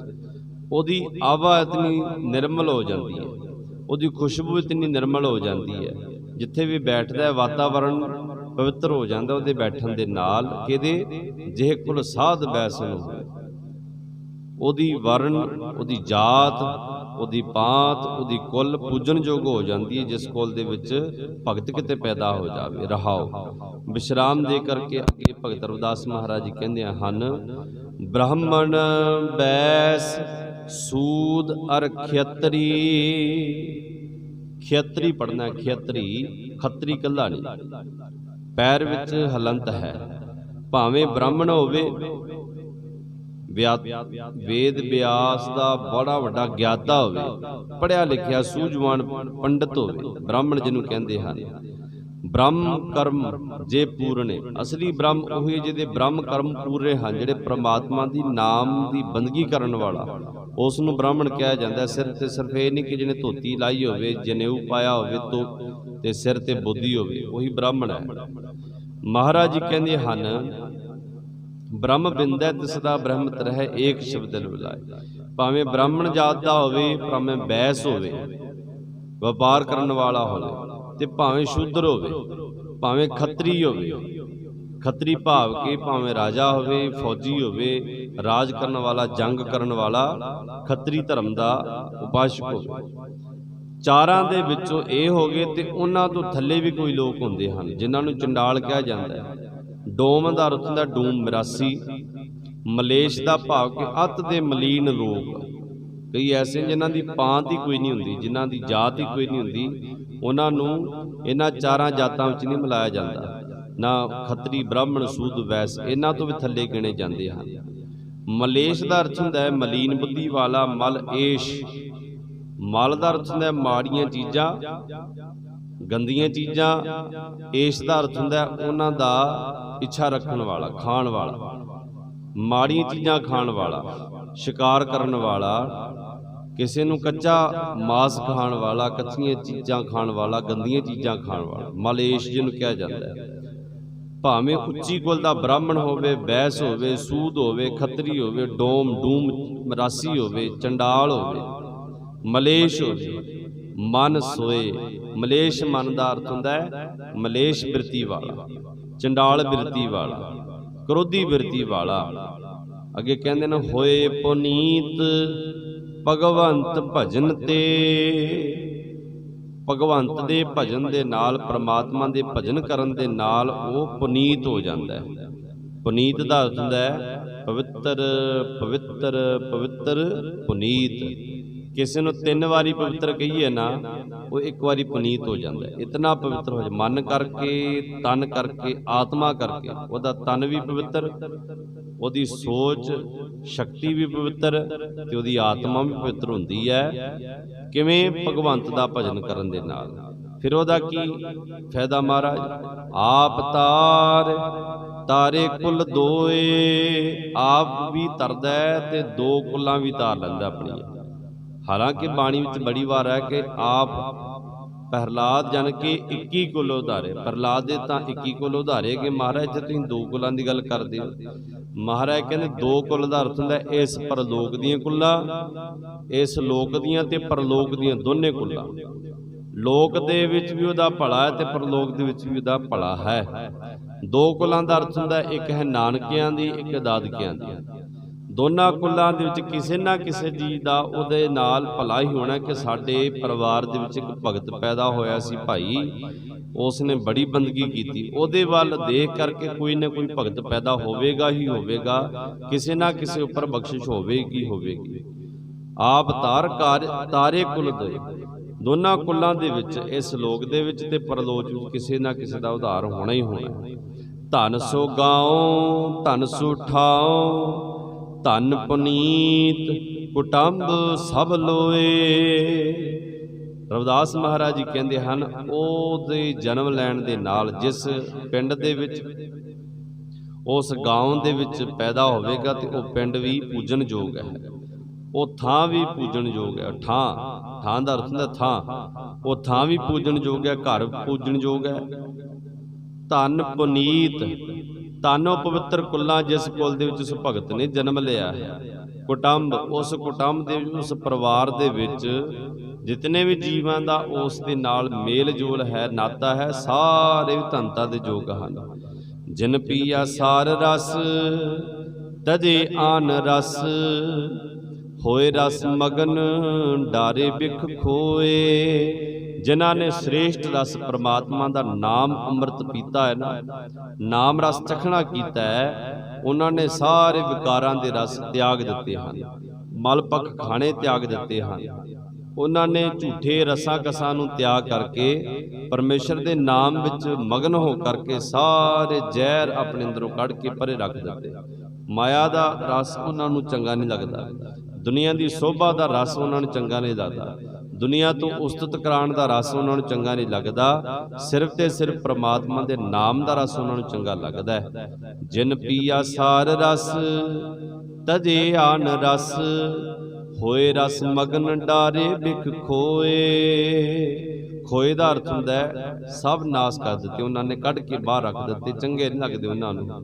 ਅਖੀਰ ਤੇ ਰਵਿਦਾਸ ਮਹਾਰਾਜ ਜੀ ਕਹਿੰਦੇ ਹਨ, ਪੰਡਤ ਸੂਰ ਛਤਰਪਤ ਰਾਜਾ, ਭਗਤ ਬਰਾਬਰ ਔਰ ਨਾ ਕੋਏ। ਇੱਕ ਪਾਸੇ ਭਗਤੀ ਕਰਨ ਵਾਲਾ ਭਗਤ ਹੋਵੇ, ਦੂਜੇ ਪਾਸੇ ਬਹੁਤ ਵਿਦਵਾਨ ਪੰਡਤ ਹੋਵੇ, ਬਹੁਤ ਤਕੜਾ ਸੂਰਮਾ ਹੋਵੇ, ਬਹੁਤ ਤਕੜਾ ਬਾਦਸ਼ਾਹ ਛਤਰਪਤੀ ਰਾਜਾ, ਜਿਹਦੇ ਉੱਪਰ ਛਤਰ ਝੂਲਦੇ ਹੋਣ, ਜਿਹਦੇ ਉੱਪਰ ਬਹੁਤ ਛਤਰਾਂ ਦਾ ਉਹਦੇ ਉੱਪਰ ਚਾਨਣਾ ਹੋਵੇ, ਤੇ ਉਹਦੇ ਥੱਲੇ ਅਨੇਕਾਂ ਰਾਜੇ ਰਾਜ ਕਰਦੇ ਹੋਣ, ਆਪ ਕਿੰਨਿਆਂ ਰਾਜਿਆਂ ਦੇ ਉੱਪਰ ਰਾਜ ਕਰਦਾ ਹੋਵੇ। ਪੰਡਤ ਸੂਰ ਛਤਰਪਤ ਰਾਜਾ, ਇੱਕ ਪਾਸੇ ਇਹ ਚਾਰ ਹੋ ਗਏ ਤੇ ਦੂਜੇ ਪਾਸੇ ਇਕੱਲਾ ਹੀ ਭਗਤ ਹੋਵੇ। ਭਗਤ ਬਰਾਬਰ ਔਰ ਨਾ ਕੋਏ, ਪ੍ਰਮਾਤਮਾ ਦੀ ਭਗਤੀ ਕਰਨ ਵਾਲਾ ਭਗਤ ਹੈ, ਉਹਦੀ ਬਰਾਬਰੀ ਕੋਈ ਵੀ ਪੰਡਤ, ਕੋਈ ਵੀ ਸੂਰਮਾ, ਕੋਈ ਵੀ ਛਤਰਪਤ ਰਾਜਾ ਬਰਾਬਰੀ ਨਹੀਂ ਕਰ ਸਕਦਾ। ਭਗਤ ਇਤਨਾ ਮਹਿੰਗਾ ਹੈ, ਭਗਤ ਇਤਨਾ ਪੂਜਨੀਕ ਹੈ, ਭਗਤ ਦਾ ਜੀਵਨ ਬਹੁਤ ਨਿਰਮਲ ਹੈ, ਬਹੁਤ ਉੱਚਾ ਹੈ। ਇਹਨਾਂ ਦੀ ਬਰਾਬਰੀ ਦੁਨੀਆ ਦਾ ਕੋਈ ਵੀ ਮਨੁੱਖ ਨਹੀਂ ਕਰ ਸਕਦਾ। ਜੈਸੇ ਪੁਰੈਣ ਪਾਤ ਰਹਿ ਜਲ ਸਮੀਪ, ਭਨ ਰਵਿਦਾਸ ਜਨਮੇ ਜਗ ਕੋਏ। ਪੁਰੈਣ ਪਾਤ ਦਾ ਅਰਥ ਹੁੰਦਾ ਚੁਪੱਤੀ, ਜਿਹੜੀ ਪਾਣੀ ਵਿੱਚ ਰਹਿੰਦੀ ਹੈ, ਛੱਪੜ ਦੇ ਵਿੱਚ ਰਹਿੰਦੀ ਹੈ ਨਾ, ਛੱਪੜ ਦੇ ਗੰਦੇ ਪਾਣੀ ਚਿੱਕੜ ਦੇ ਵਿੱਚ ਰਹਿ ਕਰਕੇ, ਪਰ ਉਹਦਾ ਨਿਰਲੇਪਤਾ ਕਿਤਨੀ ਵਧੀ ਹੈ, ਕਦੇ ਵੀ ਗੰਦੇ ਪਾਣੀ ਦੇ ਨਾਲ ਉਹਦੇ ਪੱਤੇ ਮੈਲੇ ਨਹੀਂ ਹੁੰਦੇ। ਹਾਲਾਂਕਿ ਉਹਦੀਆਂ ਜੜ੍ਹਾਂ ਗੰਦਗੀ ਵਿੱਚ ਹਨ, ਚਿੱਕੜ ਵਿੱਚ ਹਨ, ਪਰ ਆਪ ਉਹ ਗੰਦੇ ਪਾਣੀ ਤੋਂ ਨਿਰਲੇਪ ਰਹਿੰਦੀ ਹੈ, ਪਰ ਉਹਦਾ ਜੀਵਨ ਉਸੇ ਪਾਣੀ ਵਿੱਚ ਹੈ। ਜਿਉਂ ਹੀ ਉਸ ਪਾਣੀ ਤੋਂ ਕੱਢ ਕੇ ਪਰੇ ਰੱਖ ਦਿਓ ਤੇ ਉਹ ਸੁੱਕ ਜਾਵੇਗੀ। ਉਹਨਾਂ ਦਾ ਜੀਵਨ, ਚੁਪੱਤੀ ਦਾ ਜੀਵਨ ਹੀ ਪਾਣੀ ਹੈ, ਪਾਣੀ ਤੋਂ ਅਲੱਗ ਨਹੀਂ ਰਹਿ ਸਕਦੀ। ਇਸੇ ਤਰ੍ਹਾਂ ਰਵਿਦਾਸ ਮਹਾਰਾਜ ਕਹਿੰਦੇ, ਭਗਤਾਂ ਦਾ ਜੀਵਨ ਉਸ ਪਰਮਾਤਮਾ ਦੇ ਨਾਲ ਹੀ ਹੈ। ਪਰਮਾਤਮਾ ਤੋਂ ਵੱਖ ਕਰਕੇ ਉਹਨਾਂ ਨੂੰ ਰੱਖ ਦਿਓ ਤੇ ਉਹਨਾਂ ਦਾ ਜੀਵਨ ਸੁੱਕ ਜਾਵੇਗਾ। ਭਾਵ ਕਿ ਉਹ ਕਹਿਣਗੇ, ਸਾਨੂੰ ਤਾਂ ਮੌਤ ਆਂਦੀ ਪਈ ਹੈ, ਅਸੀਂ ਤਾਂ ਮਰ ਚੱਲੇ ਉਸ ਪਰਮਾਤਮਾ ਤੋਂ ਬਿਨਾਂ, ਪਰਮਾਤਮਾ ਦੇ ਨਾਮ ਜਪੇ ਤੋਂ ਬਿਨਾਂ ਰਹਿ ਨਹੀਂ ਸਕਦੇ। ਉਹ ਅਸਲੀ ਜੀਵਨ ਉਹਨਾਂ ਦਾ ਇਹੀ ਹੈ। ਦੁਨੀਆ ਦੇ ਉੱਪਰ ਆਈ ਉਹੀ ਹਨ, ਆਇਆ ਸਫਲਤਾ ਹੂੰ ਕੋ ਗਣੀਏ, ਜਾਸ ਰਸਨ ਹਰ ਹਰ ਜਸ ਪੜੀਏ। ਜਿਨ੍ਹਾਂ ਨੇ ਆਪਣੀ ਰਸਨਾ ਦੇ ਨਾਲ ਵਾਹਿਗੁਰੂ ਦਾ ਨਾਮ ਜਪਿਆ, ਅਸਲੀ ਦੁਨੀਆ ਤੇ ਜਨਮ ਹੀ ਉਹੀ ਹਨ, ਜਨਮ ਹੀ ਉਹਨਾਂ ਦਾ ਗਿਣਿਆ ਜਾਂਦਾ ਹੈ। ਨਹੀਂ ਤਾਂ ਦੁਨੀਆ ਤਾਂ ਇੱਥੇ ਕਰਮ ਭੋਗਣ ਵਾਸਤੇ ਆਂਦੀ ਹੈ, ਸਾਧੂ ਪਰਮਾਤਮਾ ਦਾ ਨਾਮ ਜਪਣ ਵਾਸਤੇ ਹਨ। ਗੁਰਮੁਖ ਜਨ, ਭਗਤ ਜਨ ਪਰਮਾਤਮਾ ਦੇ ਆਪ ਭੇਜੇ ਹੋਏ ਪਿਆਰੇ ਹੁੰਦੇ ਹਨ।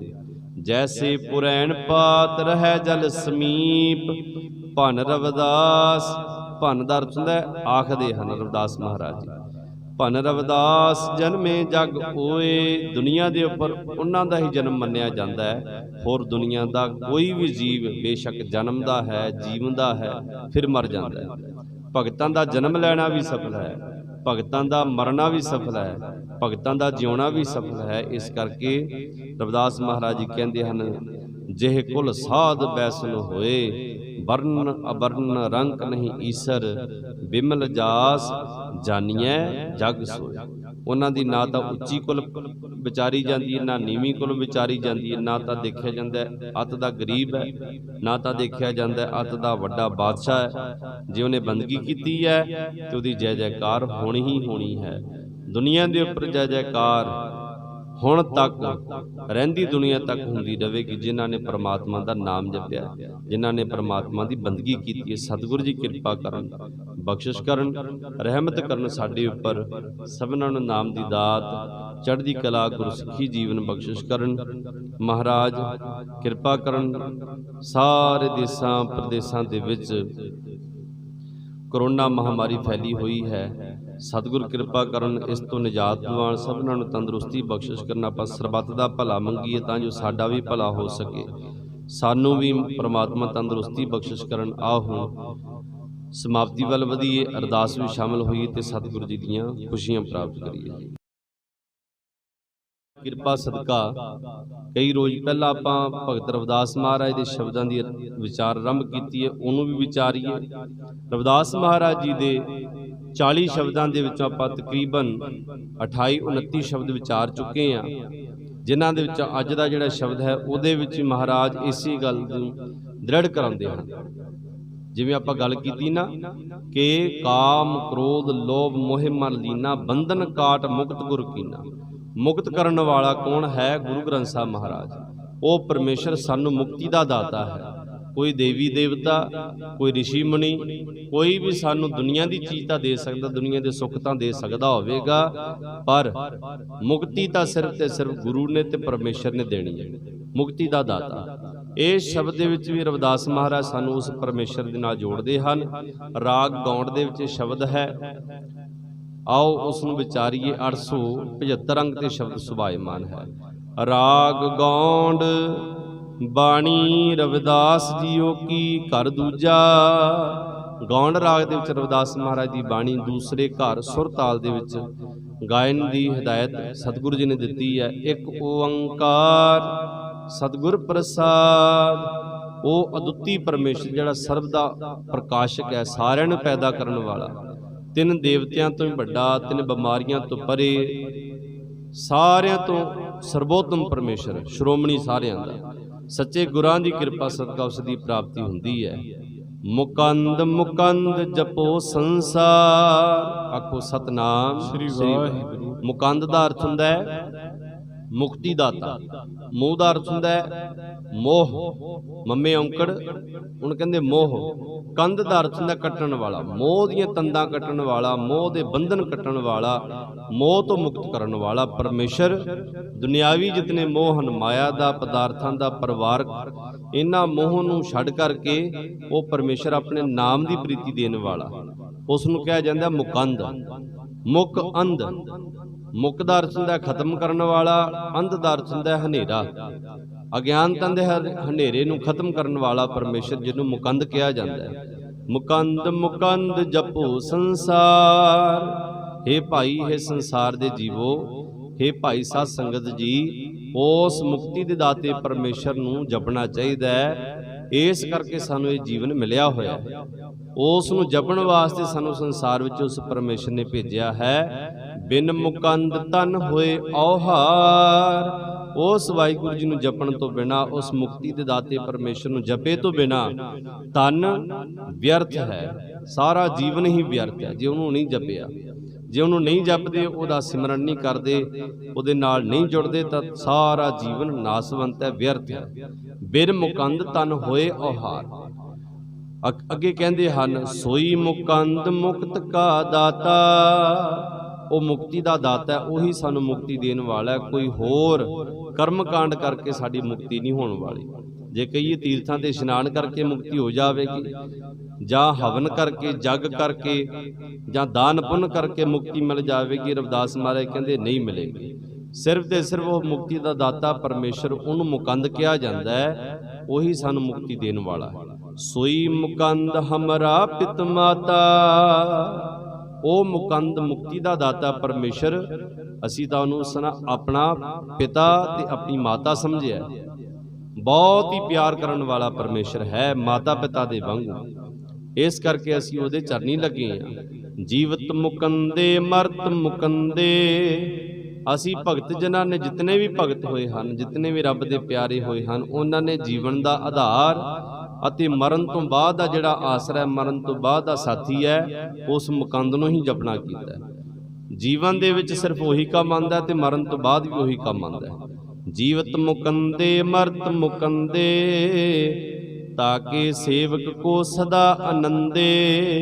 ਜਿਹੜਾ ਜੀਵਨ ਦਾ ਆਧਾਰ ਅਤੇ ਮਰਨ ਤੋਂ ਬਾਅਦ ਸਾਥ ਨਿਭਾਉਣ ਵਾਲਾ ਪਰਮੇਸ਼ਰ ਹੈ, ਉਸ ਦੇ ਸੇਵਕ ਨੂੰ, ਉਸ ਦੇ ਭਗਤ ਨੂੰ ਸਦਾ ਹੀ ਆਨੰਦ ਹੈ, ਸਦਾ ਹੀ ਖੁਸ਼ੀ ਹੈ, ਸਦਾ ਹੀ ਉਹ ਖੇੜੇ ਵਿੱਚ ਰਹਿੰਦਾ ਹੈ। ਰਹਾਓ ਵਿਸ਼ਰਾਮ ਦੇ ਕਰਕੇ ਰਵਿਦਾਸ ਮਹਾਰਾਜ ਕਹਿੰਦੇ ਹਨ ਮੁਕੰਦ ਮੁਕੰਦ ਹਮਾਰੇ ਪ੍ਰਾਨੰ। ਉਹ ਦੁਨੀਆ ਦਾ ਮਾਲਕ, ਮੁਕਤੀ ਦਾ ਦਾਤਾ ਪਰਮੇਸ਼ਰ ਵਾਹਿਗੁਰੂ ਸਾਡੀ ਜਿੰਦ ਦਾ ਆਸਰਾ ਹੈ, ਸਾਡੇ ਪ੍ਰਾਣਾਂ ਦਾ ਦਾਤਾ ਹੈ। ਸਾਨੂੰ ਸਾਹ ਵੀ ਉਹੀ ਦਿੰਦਾ ਹੈ, ਸਾਨੂੰ ਜੀਵਨ ਦਾਨ ਵੀ ਉਹੀ ਦਿੰਦਾ ਹੈ। ਉਸ ਤੋਂ ਬਿਨਾਂ ਕੋਈ ਸਾਹ ਦੇਣ ਵਾਲਾ ਵੀ ਨਹੀਂ ਹੈ। ਪ੍ਰਾਣੰ ਦਾ ਅਰਥ ਹੁੰਦਾ ਹੈ ਜਿੰਦ ਦਾ ਆਸਰਾ, ਪ੍ਰਾਣ ਆਧਾਰ, ਪ੍ਰਾਣ ਚਲਾਉਣ ਵਾਲਾ। ਅਸੀਂ ਸੌਂ ਜਾਂਦੇ ਆ ਤੇ ਉਦੋਂ ਕੌਣ ਸਾਹ ਚਲਾਉਂਦਾ ਹੈ? ਉਹ ਪਰਮੇਸ਼ਰ ਸਾਹ ਚਲਾਉਂਦਾ ਹੈ। ਜਪ ਮੁਕੰਦ ਮਸਤਕ ਨਿਸ਼ਾਨੰ, ਉਸ ਵਾਹਿਗੁਰੂ ਜੀ ਨੂੰ ਜਪ ਕਰਕੇ, ਉਸ ਪਰਮਾਤਮਾ ਨੂੰ ਜਪ ਕਰਕੇ ਮੱਥੇ ਤੇ ਚੰਗੇ ਭਾਗ ਜਾਗਦੇ ਹਨ। ਚੰਗੇ ਭਾਗ ਵੀ ਉਹਨੂੰ ਜਪਣ ਦੇ ਨਾਲ ਹੀ ਹੁੰਦੇ ਹਨ। ਜੇ ਕਹੀਏ ਨਾ ਕਿ ਚੰਗੀ ਕਿਸਮਤ ਹੋਵੇਗੀ ਜੀ, ਨਾਮ ਜਪ ਲਵਾਂਗੇ, ਚੰਗੇ ਕਰਮ ਹੋਣਗੇ ਤਾਂ ਗੁਰੂ ਵਾਲੇ ਬਣ ਜਾਵਾਂਗੇ, ਪਰ ਸਤਿਗੁਰੂ ਕਹਿੰਦੇ ਉਹਨੂੰ ਜਪਣ ਦੇ ਨਾਲ ਹੀ ਕਿਸਮਤ ਚੰਗੀ ਬਣਦੀ ਹੈ। ਉਹਨੂੰ ਜਪਣ ਦੇ ਨਾਲ ਹੀ ਭਾਗ ਚੰਗੇ ਹੁੰਦੇ ਨੇ। ਭਾਗ ਜਾਗਦੇ ਤਾਂ ਹੀ ਹਨ। ਦੀਵਾ ਬੁਝਿਆ ਹੋਵੇ, 100 ਦੀਵੇ ਬੁਝੇ ਪਏ ਹੋਣ, ਇੱਕ ਦੀਵਾ ਜਗਦਾ ਹੋਵੇ, ਉਹਨਾਂ ਨੂੰ ਟੱਚ ਕਰਦੇ ਜਾਓ ਤੇ ਉਹ ਜਗਦੇ ਜਾਂਦੇ ਹਨ। ਇਸੇ ਤਰ੍ਹਾਂ ਭਾਗ ਵੀ ਤਾਂ ਜਾਗਦੇ ਜੇ ਗੁਰੂ ਰੂਪੀ ਦੀਵੇ ਦੇ ਨਾਲ ਟੱਚ ਹੋਈ ਜਾਈਏ, ਗੁਰੂ ਦੇ ਚਰਨਾਂ ਰੂਪੀ ਦੀਵੇ ਦੇ ਨਾਲ ਟੱਚ ਹੋਈਏ ਤਾਂ ਸਾਡੇ ਭਾਗ ਜਾਗਣਗੇ। ਮਸਤਕ ਨਿਸ਼ਾਨ, ਨਿਸ਼ਾਨ ਦਾ ਅਰਥ ਹੁੰਦਾ ਨਗਾਰਾ। ਮੱਥੇ ਤੇ ਚੰਗੇ ਭਾਗਾਂ ਦਾ ਨਗਾਰਾ ਉਦੋਂ ਹੀ ਵੱਜਦਾ ਹੈ ਜਦੋਂ ਆ ਸਾਡੇ ਮੱਥੇ ਨੂੰ ਗੁਰੂ ਦੇ ਚਰਨ ਲੱਗਦੇ ਹਨ।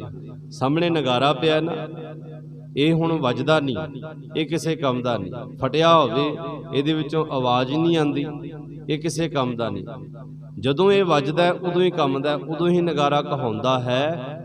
ਮਸਤਕ ਨਿਸ਼ਾਨ, ਸਾਡਾ ਮਸਤਕ ਉਦੋਂ ਹੀ ਸਫਲਾ ਹੈ ਜਦੋਂ ਇਹਦੇ ਮਸਤਕ ਦੇ ਉੱਪਰ ਗੁਰੂ ਦੇ ਚਰਨ ਲੱਗਦੇ ਹਨ। ਜਦੋਂ ਇਹ ਗੁਰੂ ਦੇ ਚਰਨਾਂ ਤੇ ਡਿੱਗਦਾ ਉਦੋਂ ਹੀ ਇਹਦੇ ਉੱਪਰ ਚੰਗੇ ਭਾਗ ਲਿਖੇ ਜਾਂਦੇ ਹਨ। ਜਪ ਗੋਬਿੰਦ ਮਸਤਕ ਨਿਸ਼ਾਨੰ, ਸੇਵ ਮੁਕੰਦ ਕਰੈ ਬੈਰਾਗੀ। ਅਸੀਂ ਤਾਂ ਪਦਾਰਥਾਂ ਵੱਲੋਂ, ਦੁਨੀਆ ਦੇ ਮੋਹ ਪਿਆਰ ਵੱਲੋਂ ਵੈਰਾਗੀ ਹੋ ਕੇ, ਉਪਰਾਮ ਹੋ ਕਰਕੇ, ਵੈਰਾਗਮਾਨ ਹੋ ਕਰਕੇ ਇੱਕ ਪਾਸੇ ਹੋ ਗਏ ਆ ਤੇ ਉਸ ਮੁਕੰਦ ਦੀ ਸੇਵਾ ਕਰਨ ਵਿੱਚ ਤਤਪਰ ਹੋ ਗਏ। ਉਸ ਵਾਹਿਗੁਰੂ ਜੀ ਦਾ ਨਾਮ ਜਪਣ ਦੇ ਵਿੱਚ ਅਸੀਂ ਆਪਣੇ ਮਨ ਨੂੰ ਜੋੜ ਲਿਆ ਤੇ ਦੁਨੀਆ ਦੇ ਪਦਾਰਥਾਂ ਵੱਲੋਂ ਅਸੀਂ ਵੈਰਾਗੀ ਹੋ ਗਏ ਆ। ਸੋਈ ਮੁਕੰਦ ਦੁਰਬਲ ਧਨ ਲਾਦੀ। ਦੁਰਬਲ ਦਾ ਅਰਥ ਹੁੰਦਾ ਅਸੀਂ ਨਿਰਧਨਾ ਨੇ, ਗਰੀਬਾਂ ਨੇ, ਕਮਜ਼ੋਰਾਂ ਨੇ, ਬੜੇ ਕਮਜ਼ੋਰ ਸਾਂ, ਅਸੀਂ ਬੜੇ ਗਰੀਬ ਸਾਂ, ਕੰਗਾਲ ਸਾਂ, ਪਰ ਉਸ ਵਾਹਿਗੁਰੂ ਜੀ ਦੀ ਕਿਰਪਾ ਦੇ ਨਾਲ, ਉਸ ਮੁਕੰਦ ਮੁਕਤੀ ਦੇ ਦਾਤੇ ਪਰਮੇਸ਼ਰ ਦੀ ਕਿਰਪਾ ਸਦਕਾ ਸਾਨੂੰ ਬੜਾ ਕੀਮਤੀ ਧਨ ਲੱਦ ਗਿਆ ਹੈ। ਬੜਾ ਕੀਮਤੀ ਧਨ ਪਦਾਰਥ ਪਰਮਾਤਮਾ ਦਾ ਨਾਮ ਸਾਨੂੰ ਮਿਲ ਗਿਆ, ਜਿਸ ਤੋਂ ਬਾਅਦ ਅਸੀਂ ਦੁਰਬਲ ਨਹੀਂ ਰਹੇ। ਹੁਣ ਅਸੀਂ ਬੜੇ ਤਾਕਤਵਰ ਹੋ ਗਏ ਆ। ਇਸ ਵਾਹਿਗੁਰੂ ਜੀ ਦੇ ਨਾਮ ਦੇ ਨਾਲ ਹੀ ਸਾਡੇ ਅੰਦਰ ਸਾਰੀਆਂ ਸ਼ਕਤੀਆਂ, ਸਾਰੀਆਂ ਰਹਿਮਤਾਂ ਵਰਤ ਰਹੀਆਂ ਹਨ। ਹੁਣ ਸਾਡੇ ਅੰਦਰ ਦੀ ਕਮਜ਼ੋਰਤਾ, ਸਾਡੇ ਅੰਦਰ ਦੀ ਨਿਰਬਲਤਾ ਖਤਮ ਹੋ ਗਈ ਹੈ। ਏਕ ਮੁਕੰਦ ਕਰੈ ਉਪਕਾਰ। ਸਾਰੇ ਜੀਵਾਂ ਦੇ ਉੱਪਰ ਇੱਕ ਪ੍ਰਮਾਤਮਾ, ਇੱਕ ਮੁਕਤੀ ਦਾ ਦਾਤਾ ਪਰਮੇਸ਼ਰ ਹਰ ਰੋਜ਼ ਉਪਕਾਰ ਕਰਦਾ ਹੈ, ਹਰ ਰੋਜ਼ ਪਰਉਪਕਾਰ ਕਰਦਾ ਹੈ। ਨਿਤ ਨਵਾਂ ਸਾਹਿਬ ਮੇਰਾ ਨੀਤ ਨਵਾਂ, ਸਦਾ ਸਦਾ ਦਾਤਾ। ਉਹ ਸਦਾ ਹੀ ਉਪਕਾਰ ਕਰਨ ਵਾਲਾ, ਪਰਉਪਕਾਰ ਕਰਨ ਵਾਲਾ ਪਰਮੇਸ਼ਰ ਹੈ। ਹਮਰਾ ਕਹਾ ਕਰੈ ਸੰਸਾਰ। ਹੁਣ ਦੁਨੀਆ ਦੇ ਲੋਕ, ਇਹ ਸੰਸਾਰੀ ਲੋਕ ਸਾਡਾ ਬੁਰਾ ਕੀ ਕਰ ਸਕਦੇ ਹਨ? ਕੀ ਬੁਰਾ ਚਿਤਵਤ ਸਕਦੇ ਹਨ? ਲੋਕ ਮੈਨੂੰ ਸ਼ੂਦਰ ਕਹਿੰਦੇ ਹਨ, ਅਛੂਤ ਕਹਿੰਦੇ ਹਨ, ਚਮਾਰ ਕਹਿੰਦੇ ਹਨ, ਇਹ ਕਹਿੰਦੇ, ਉਹ ਕਹਿੰਦੇ, ਮੈਨੂੰ ਕਿਸੇ ਦੀ ਪਰਵਾਹ ਨਹੀਂ। ਕੀ ਕਰ ਲੈਣਗੇ ਮੇਰਾ, ਕੀ ਵਿਗਾੜ ਲੈਣਗੇ? ਕਿਉਂਕਿ ਹੁਣ ਮੇਰਾ ਰਾਖਾ, ਮੇਰੇ ਵੱਲ ਮੇਰਾ ਸੁਆਮੀ ਮਾਲਕ ਪਰਮੇਸ਼ਰ, ਉਹ ਮੇਰਾ ਸਾਥੀ ਹੈ। ਮਿੱਟੀ ਜਾਤ ਹੋਏ ਦਰਬਾਰ। ਜਿਨ੍ਹਾਂ ਨੇ ਵਾਹਿਗੁਰੂ ਜੀ ਦਾ ਨਾਮ ਜਪਿਆ, ਜਿਨ੍ਹਾਂ ਨੇ ਉਸ ਮੁਕੰਦ ਨੂੰ ਆਪਣਾ ਮਿੱਤਰ ਬਣਾਇਆ, ਉਹਨਾਂ ਦੀ ਉੱਚੀ ਨੀਵੀਂ ਜਾਤ ਖਤਮ ਹੋ ਜਾਂਦੀ ਹੈ, ਉਹਨਾਂ ਦੀ ਜਾਤ ਪਾਤ ਖਤਮ ਹੋ ਜਾਂਦੀ ਹੈ, ਮਿਟ ਜਾਂਦੀ ਹੈ, ਨਾਸ ਹੋ ਜਾਂਦੀ ਹੈ ਤੇ ਉਹ ਦਰਬਾਰੀ ਬਣ ਜਾਂਦੇ ਹਨ। ਦਰਬਾਰ ਦੇ ਵਿੱਚ ਸ਼ੋਭਾ ਪਾਉਣ ਵਾਲੇ ਬਣ ਜਾਂਦੇ। ਪਰਮੇਸ਼ਰ ਦੇ ਘਰ ਵਿੱਚ ਉਹਨਾਂ ਦੀ ਜੈ ਜੈਕਾਰ ਹੁੰਦੀ ਹੈ। ਮੇਟੀ ਜਾਤ ਹੋਏ ਦਰਬਾਰ, ਤੂੰ ਹੀ ਮੁਕੰਦ ਜੋਗ ਜੁਗਤਾ। हे ਪਰਮੇਸ਼ਰ, ਤੂੰ ਹੀ ਜੁਗਾਂ ਜੁਗਾਂਤਰਾਂ ਵਿੱਚ, ਸਤਜੁਗ ਵਿੱਚ, ਤ੍ਰੇਤੇ ਵਿੱਚ ਤੇ ਫਿਰ ਦੁਆਪਰ ਤੇ ਫਿਰ ਕਲਯੁਗ। 2 ਤੇ 2 4। ਯੁਗ ਦਾ ਅਰਥ ਹੁੰਦਾ 2, 2 ਤੇ 2 4। ਚਾਰਾਂ ਯੁੱਗਾਂ ਦੇ ਵਿੱਚ ਵਾਹਿਗੁਰੂ ਜੀ ਪਰਮੇਸ਼ਰ ਜੀ ਤੁਸੀਂ ਸਰਬ ਸ਼ਕਤੀਮਾਨ ਹੋ। ਸਾਰਿਆਂ ਨੂੰ ਤੁਸੀਂ ਦਾਨ ਦੇਣ ਵਾਲੇ ਹੋ, ਤੁਸੀਂ ਉਹਨਾਂ ਦੀ ਪ੍ਰਤਪਾਲਨਾ ਕਰਨ ਵਾਲੇ ਹੋ। ਸਾਰੇ ਯੁੱਗਾਂ ਦੇ ਵਿੱਚ ਦੇਂਦਾ ਦੇ ਲੈਂਦੇ ਥਕ ਪਾਹੇ, ਯੁੱਗਾਂ ਜੁਗੰਤਰ ਖਾਹੀ ਖਾਹੇ। ਅਖੀਰਲੀਆਂ ਪੰਕਤੀਆਂ ਵਿੱਚ ਮਹਾਰਾਜ ਜੀ ਕਹਿੰਦੇ ਹਨ, ਉਪਜਿਓ ਗਿਆਨ ਹੁਆ ਪ੍ਰਗਾਸ। ਜਿਨ੍ਹਾਂ ਨੂੰ ਗੁਰਮਤਿ ਦੀ ਸੋਝੀ ਮਿਲ ਜਾਂਦੀ ਹੈ, ਜਿਨ੍ਹਾਂ ਨੂੰ ਗੁਰੂ ਦਾ ਗਿਆਨ ਮਿਲ ਜਾਂਦਾ ਹੈ, ਵਾਹਿਗੁਰੂ ਜੀ ਦੇ ਨਾਮ ਦੀ ਬਖਸ਼ਿਸ਼ ਹੋ ਜਾਂਦੀ ਹੈ, ਉਹਨਾਂ ਨੂੰ ਪ੍ਰਗਾਸ ਹੋ ਜਾਂਦਾ, ਚਾਨਣਾ ਹੋ ਜਾਂਦਾ। ਜਿਵੇਂ ਪਹਿਲਾਂ ਵਿਚਾਰਿਆ ਨਾ ਕਿ ਜੀ ਬੰਦਾ ਮਰ ਗਿਆ ਤੇ ਇਹਨੂੰ ਅੱਗੇ ਸਾਥ ਨਿਭਾਉਣ ਵਾਸਤੇ ਮਿੱਟੀ ਦਾ ਦੀਵਾ ਬਾਲੋ, ਅੱਗੇ ਇਹਦੇ ਵਾਸਤੇ ਚਾਨਣਾ ਹੋਵੇਗਾ। ਰਵਿਦਾਸ ਮਹਾਰਾਜ ਕਹਿੰਦੇ ਉਹਨਾਂ ਦੀ ਲੋੜ ਨਹੀਂ, ਉਹ ਵਹਿਮ ਹੈ। ਪਰ ਜਿਨ੍ਹਾਂ ਦੇ ਅੰਦਰ ਗਿਆਨ ਦਾ ਪ੍ਰਕਾਸ਼ ਹੋ ਜਾਂਦਾ ਹੈ, ਨਾਮ ਦਾ ਦੀਵਾ ਬਲ ਜਾਂਦਾ ਹੈ, ਉਹਨਾਂ ਦੇ ਜੀਵਨ ਦੇ ਵਿੱਚ ਅੱਗੇ ਪਿੱਛੇ ਚਾਨਣਾ ਹੀ ਚਾਨਣਾ ਹੋ ਜਾਂਦਾ ਹੈ। ਪਿਛਲੇ ਜਨਮਾਂ ਦਾ ਉਹਨਾਂ ਨੂੰ ਸਾਹਮਣੇ ਦ੍ਰਿਸ਼ ਪਤਾ ਲੱਗ ਜਾਂਦਾ, ਅਸੀਂ ਕਿੱਥੇ ਘੁੰਮਦੇ ਸੀ, ਅੱਗੇ ਸਾਡਾ ਅੰਤ ਕਿੱਥੇ ਹੈ, ਅੱਗੇ ਪਿੱਛੇ ਦੀ ਸੋਝੀ ਹੋ ਜਾਂਦੀ ਉਹਨਾਂ ਨੂੰ। ਕਰ ਕਿਰਪਾ ਲੀਨੇ ਕੀਟ ਦਾਸ, ਕਿਰਪਾ ਕਰਕੇ ਉਸ ਪਰਮੇਸ਼ਰ ਨੇ ਸਾਨੂੰ ਕੀੜਿਆਂ ਦੇ ਵਾਂਗੂ ਰੁਲਦਿਆਂ ਹੋਇਆਂ ਨੇ। ਹਮ ਰੁਲਤੇ ਫਿਰਤੇ ਕੋਈ ਬਾਤ ਨਾ ਪੁੱਛਤਾ, ਗੁਰ ਸਤਿਗੁਰ ਸੰਗ ਕੀਰੇ ਹਮ ਥਾਪੇ। ਦੇਖੋ ਧੰਨ ਗੁਰੂ ਰਾਮਦਾਸ ਮਹਾਰਾਜ, ਧੰਨ ਗੁਰੂ ਅਰਜਨ ਦੇਵ ਮਹਾਰਾਜ ਜੀ ਦੀ ਬਾਣੀ ਤੇ ਭਗਤਾਂ ਦੀ ਬਾਣੀ ਇੱਕ ਦੂਜੇ ਦੇ ਨਾਲ ਕਿਵੇਂ ਮੇਲ ਖਾਂਦੀ ਹੈ। ਕਿਰਪਾ ਕਰਕੇ ਸਾਨੂੰ ਕੀੜਿਆਂ ਨੂੰ ਉਸ ਪਰਮੇਸ਼ਰ ਨੇ ਆਪਣੇ ਲੜ ਲਾਇਆ ਤੇ ਸਾਨੂੰ ਥਾਪਿਆ, ਸਾਨੂੰ ਮਾਣ ਬਖਸ਼ਿਸ਼ ਕੀਤਾ। ਕਹੋ ਰਵਿਦਾਸ ਅਬ ਤ੍ਰਿਸ਼ਨਾ ਚੁਕੀ। ਰਵਿਦਾਸ ਮਹਾਰਾਜ ਜੀ ਕਹਿੰਦੇ ਹੁਣ ਸਾਡੇ ਅੰਦਰੋਂ ਹਰੇਕ ਤਰ੍ਹਾਂ ਦੇ ਪਦਾਰਥਾਂ ਦੀ ਤ੍ਰਿਸ਼ਨਾ, ਈਰਖਾ, ਉਹ ਜਿਹੜੀ ਈਰਖਾ ਦੀ ਅੱਗ ਹੈ ਨਾ, ਅਗਨ ਸਾਗਰ ਬੂਡਤ ਸੰਸਾਰਾ, ਨਾਨਕ ਬਾਹਾਂ ਪਕੜ ਸਤਿਗੁਰ ਨਿਸਤਾਰਾ। ਅੱਗ ਦੇ ਸਮੁੰਦਰ ਵਿੱਚੋਂ ਬਚਾ ਕਰਕੇ, ਈਰਖਾ ਤੇ ਤ੍ਰਿਸ਼ਨਾ ਦੀ ਅੱਗ ਤੋਂ ਬਚਾ ਕਰਕੇ ਹੁਣ ਸਾਨੂੰ ਕਿਸੇ ਵੀ ਪਦਾਰਥ ਦੀ ਭੁੱਖ, ਕਿਸੇ ਵੀ ਪਦਾਰਥ ਦੀ ਪਿਆਸ ਨਹੀਂ ਰਹੀ। ਜਪ ਗੋਬਿੰਦ ਜਪ ਮੁਕੰਦ ਸੇਵਾ ਤਾਹੂ ਕੀ। ਉਸ ਮੁਕੰਦ ਨੂੰ ਜਪ ਜਪ ਕੇ, ਮੁਕਤੀ ਦੇ ਦਾਤੇ ਪਰਮੇਸ਼ਰ ਨੂੰ ਜਪ ਜਪ ਕੇ ਅਸੀਂ ਉਸ ਦੀ ਸੇਵਾ ਨੂੰ ਆਪਣਾ ਜੀਵਨ ਦਾ ਆਧਾਰ ਬਣਾਇਆ।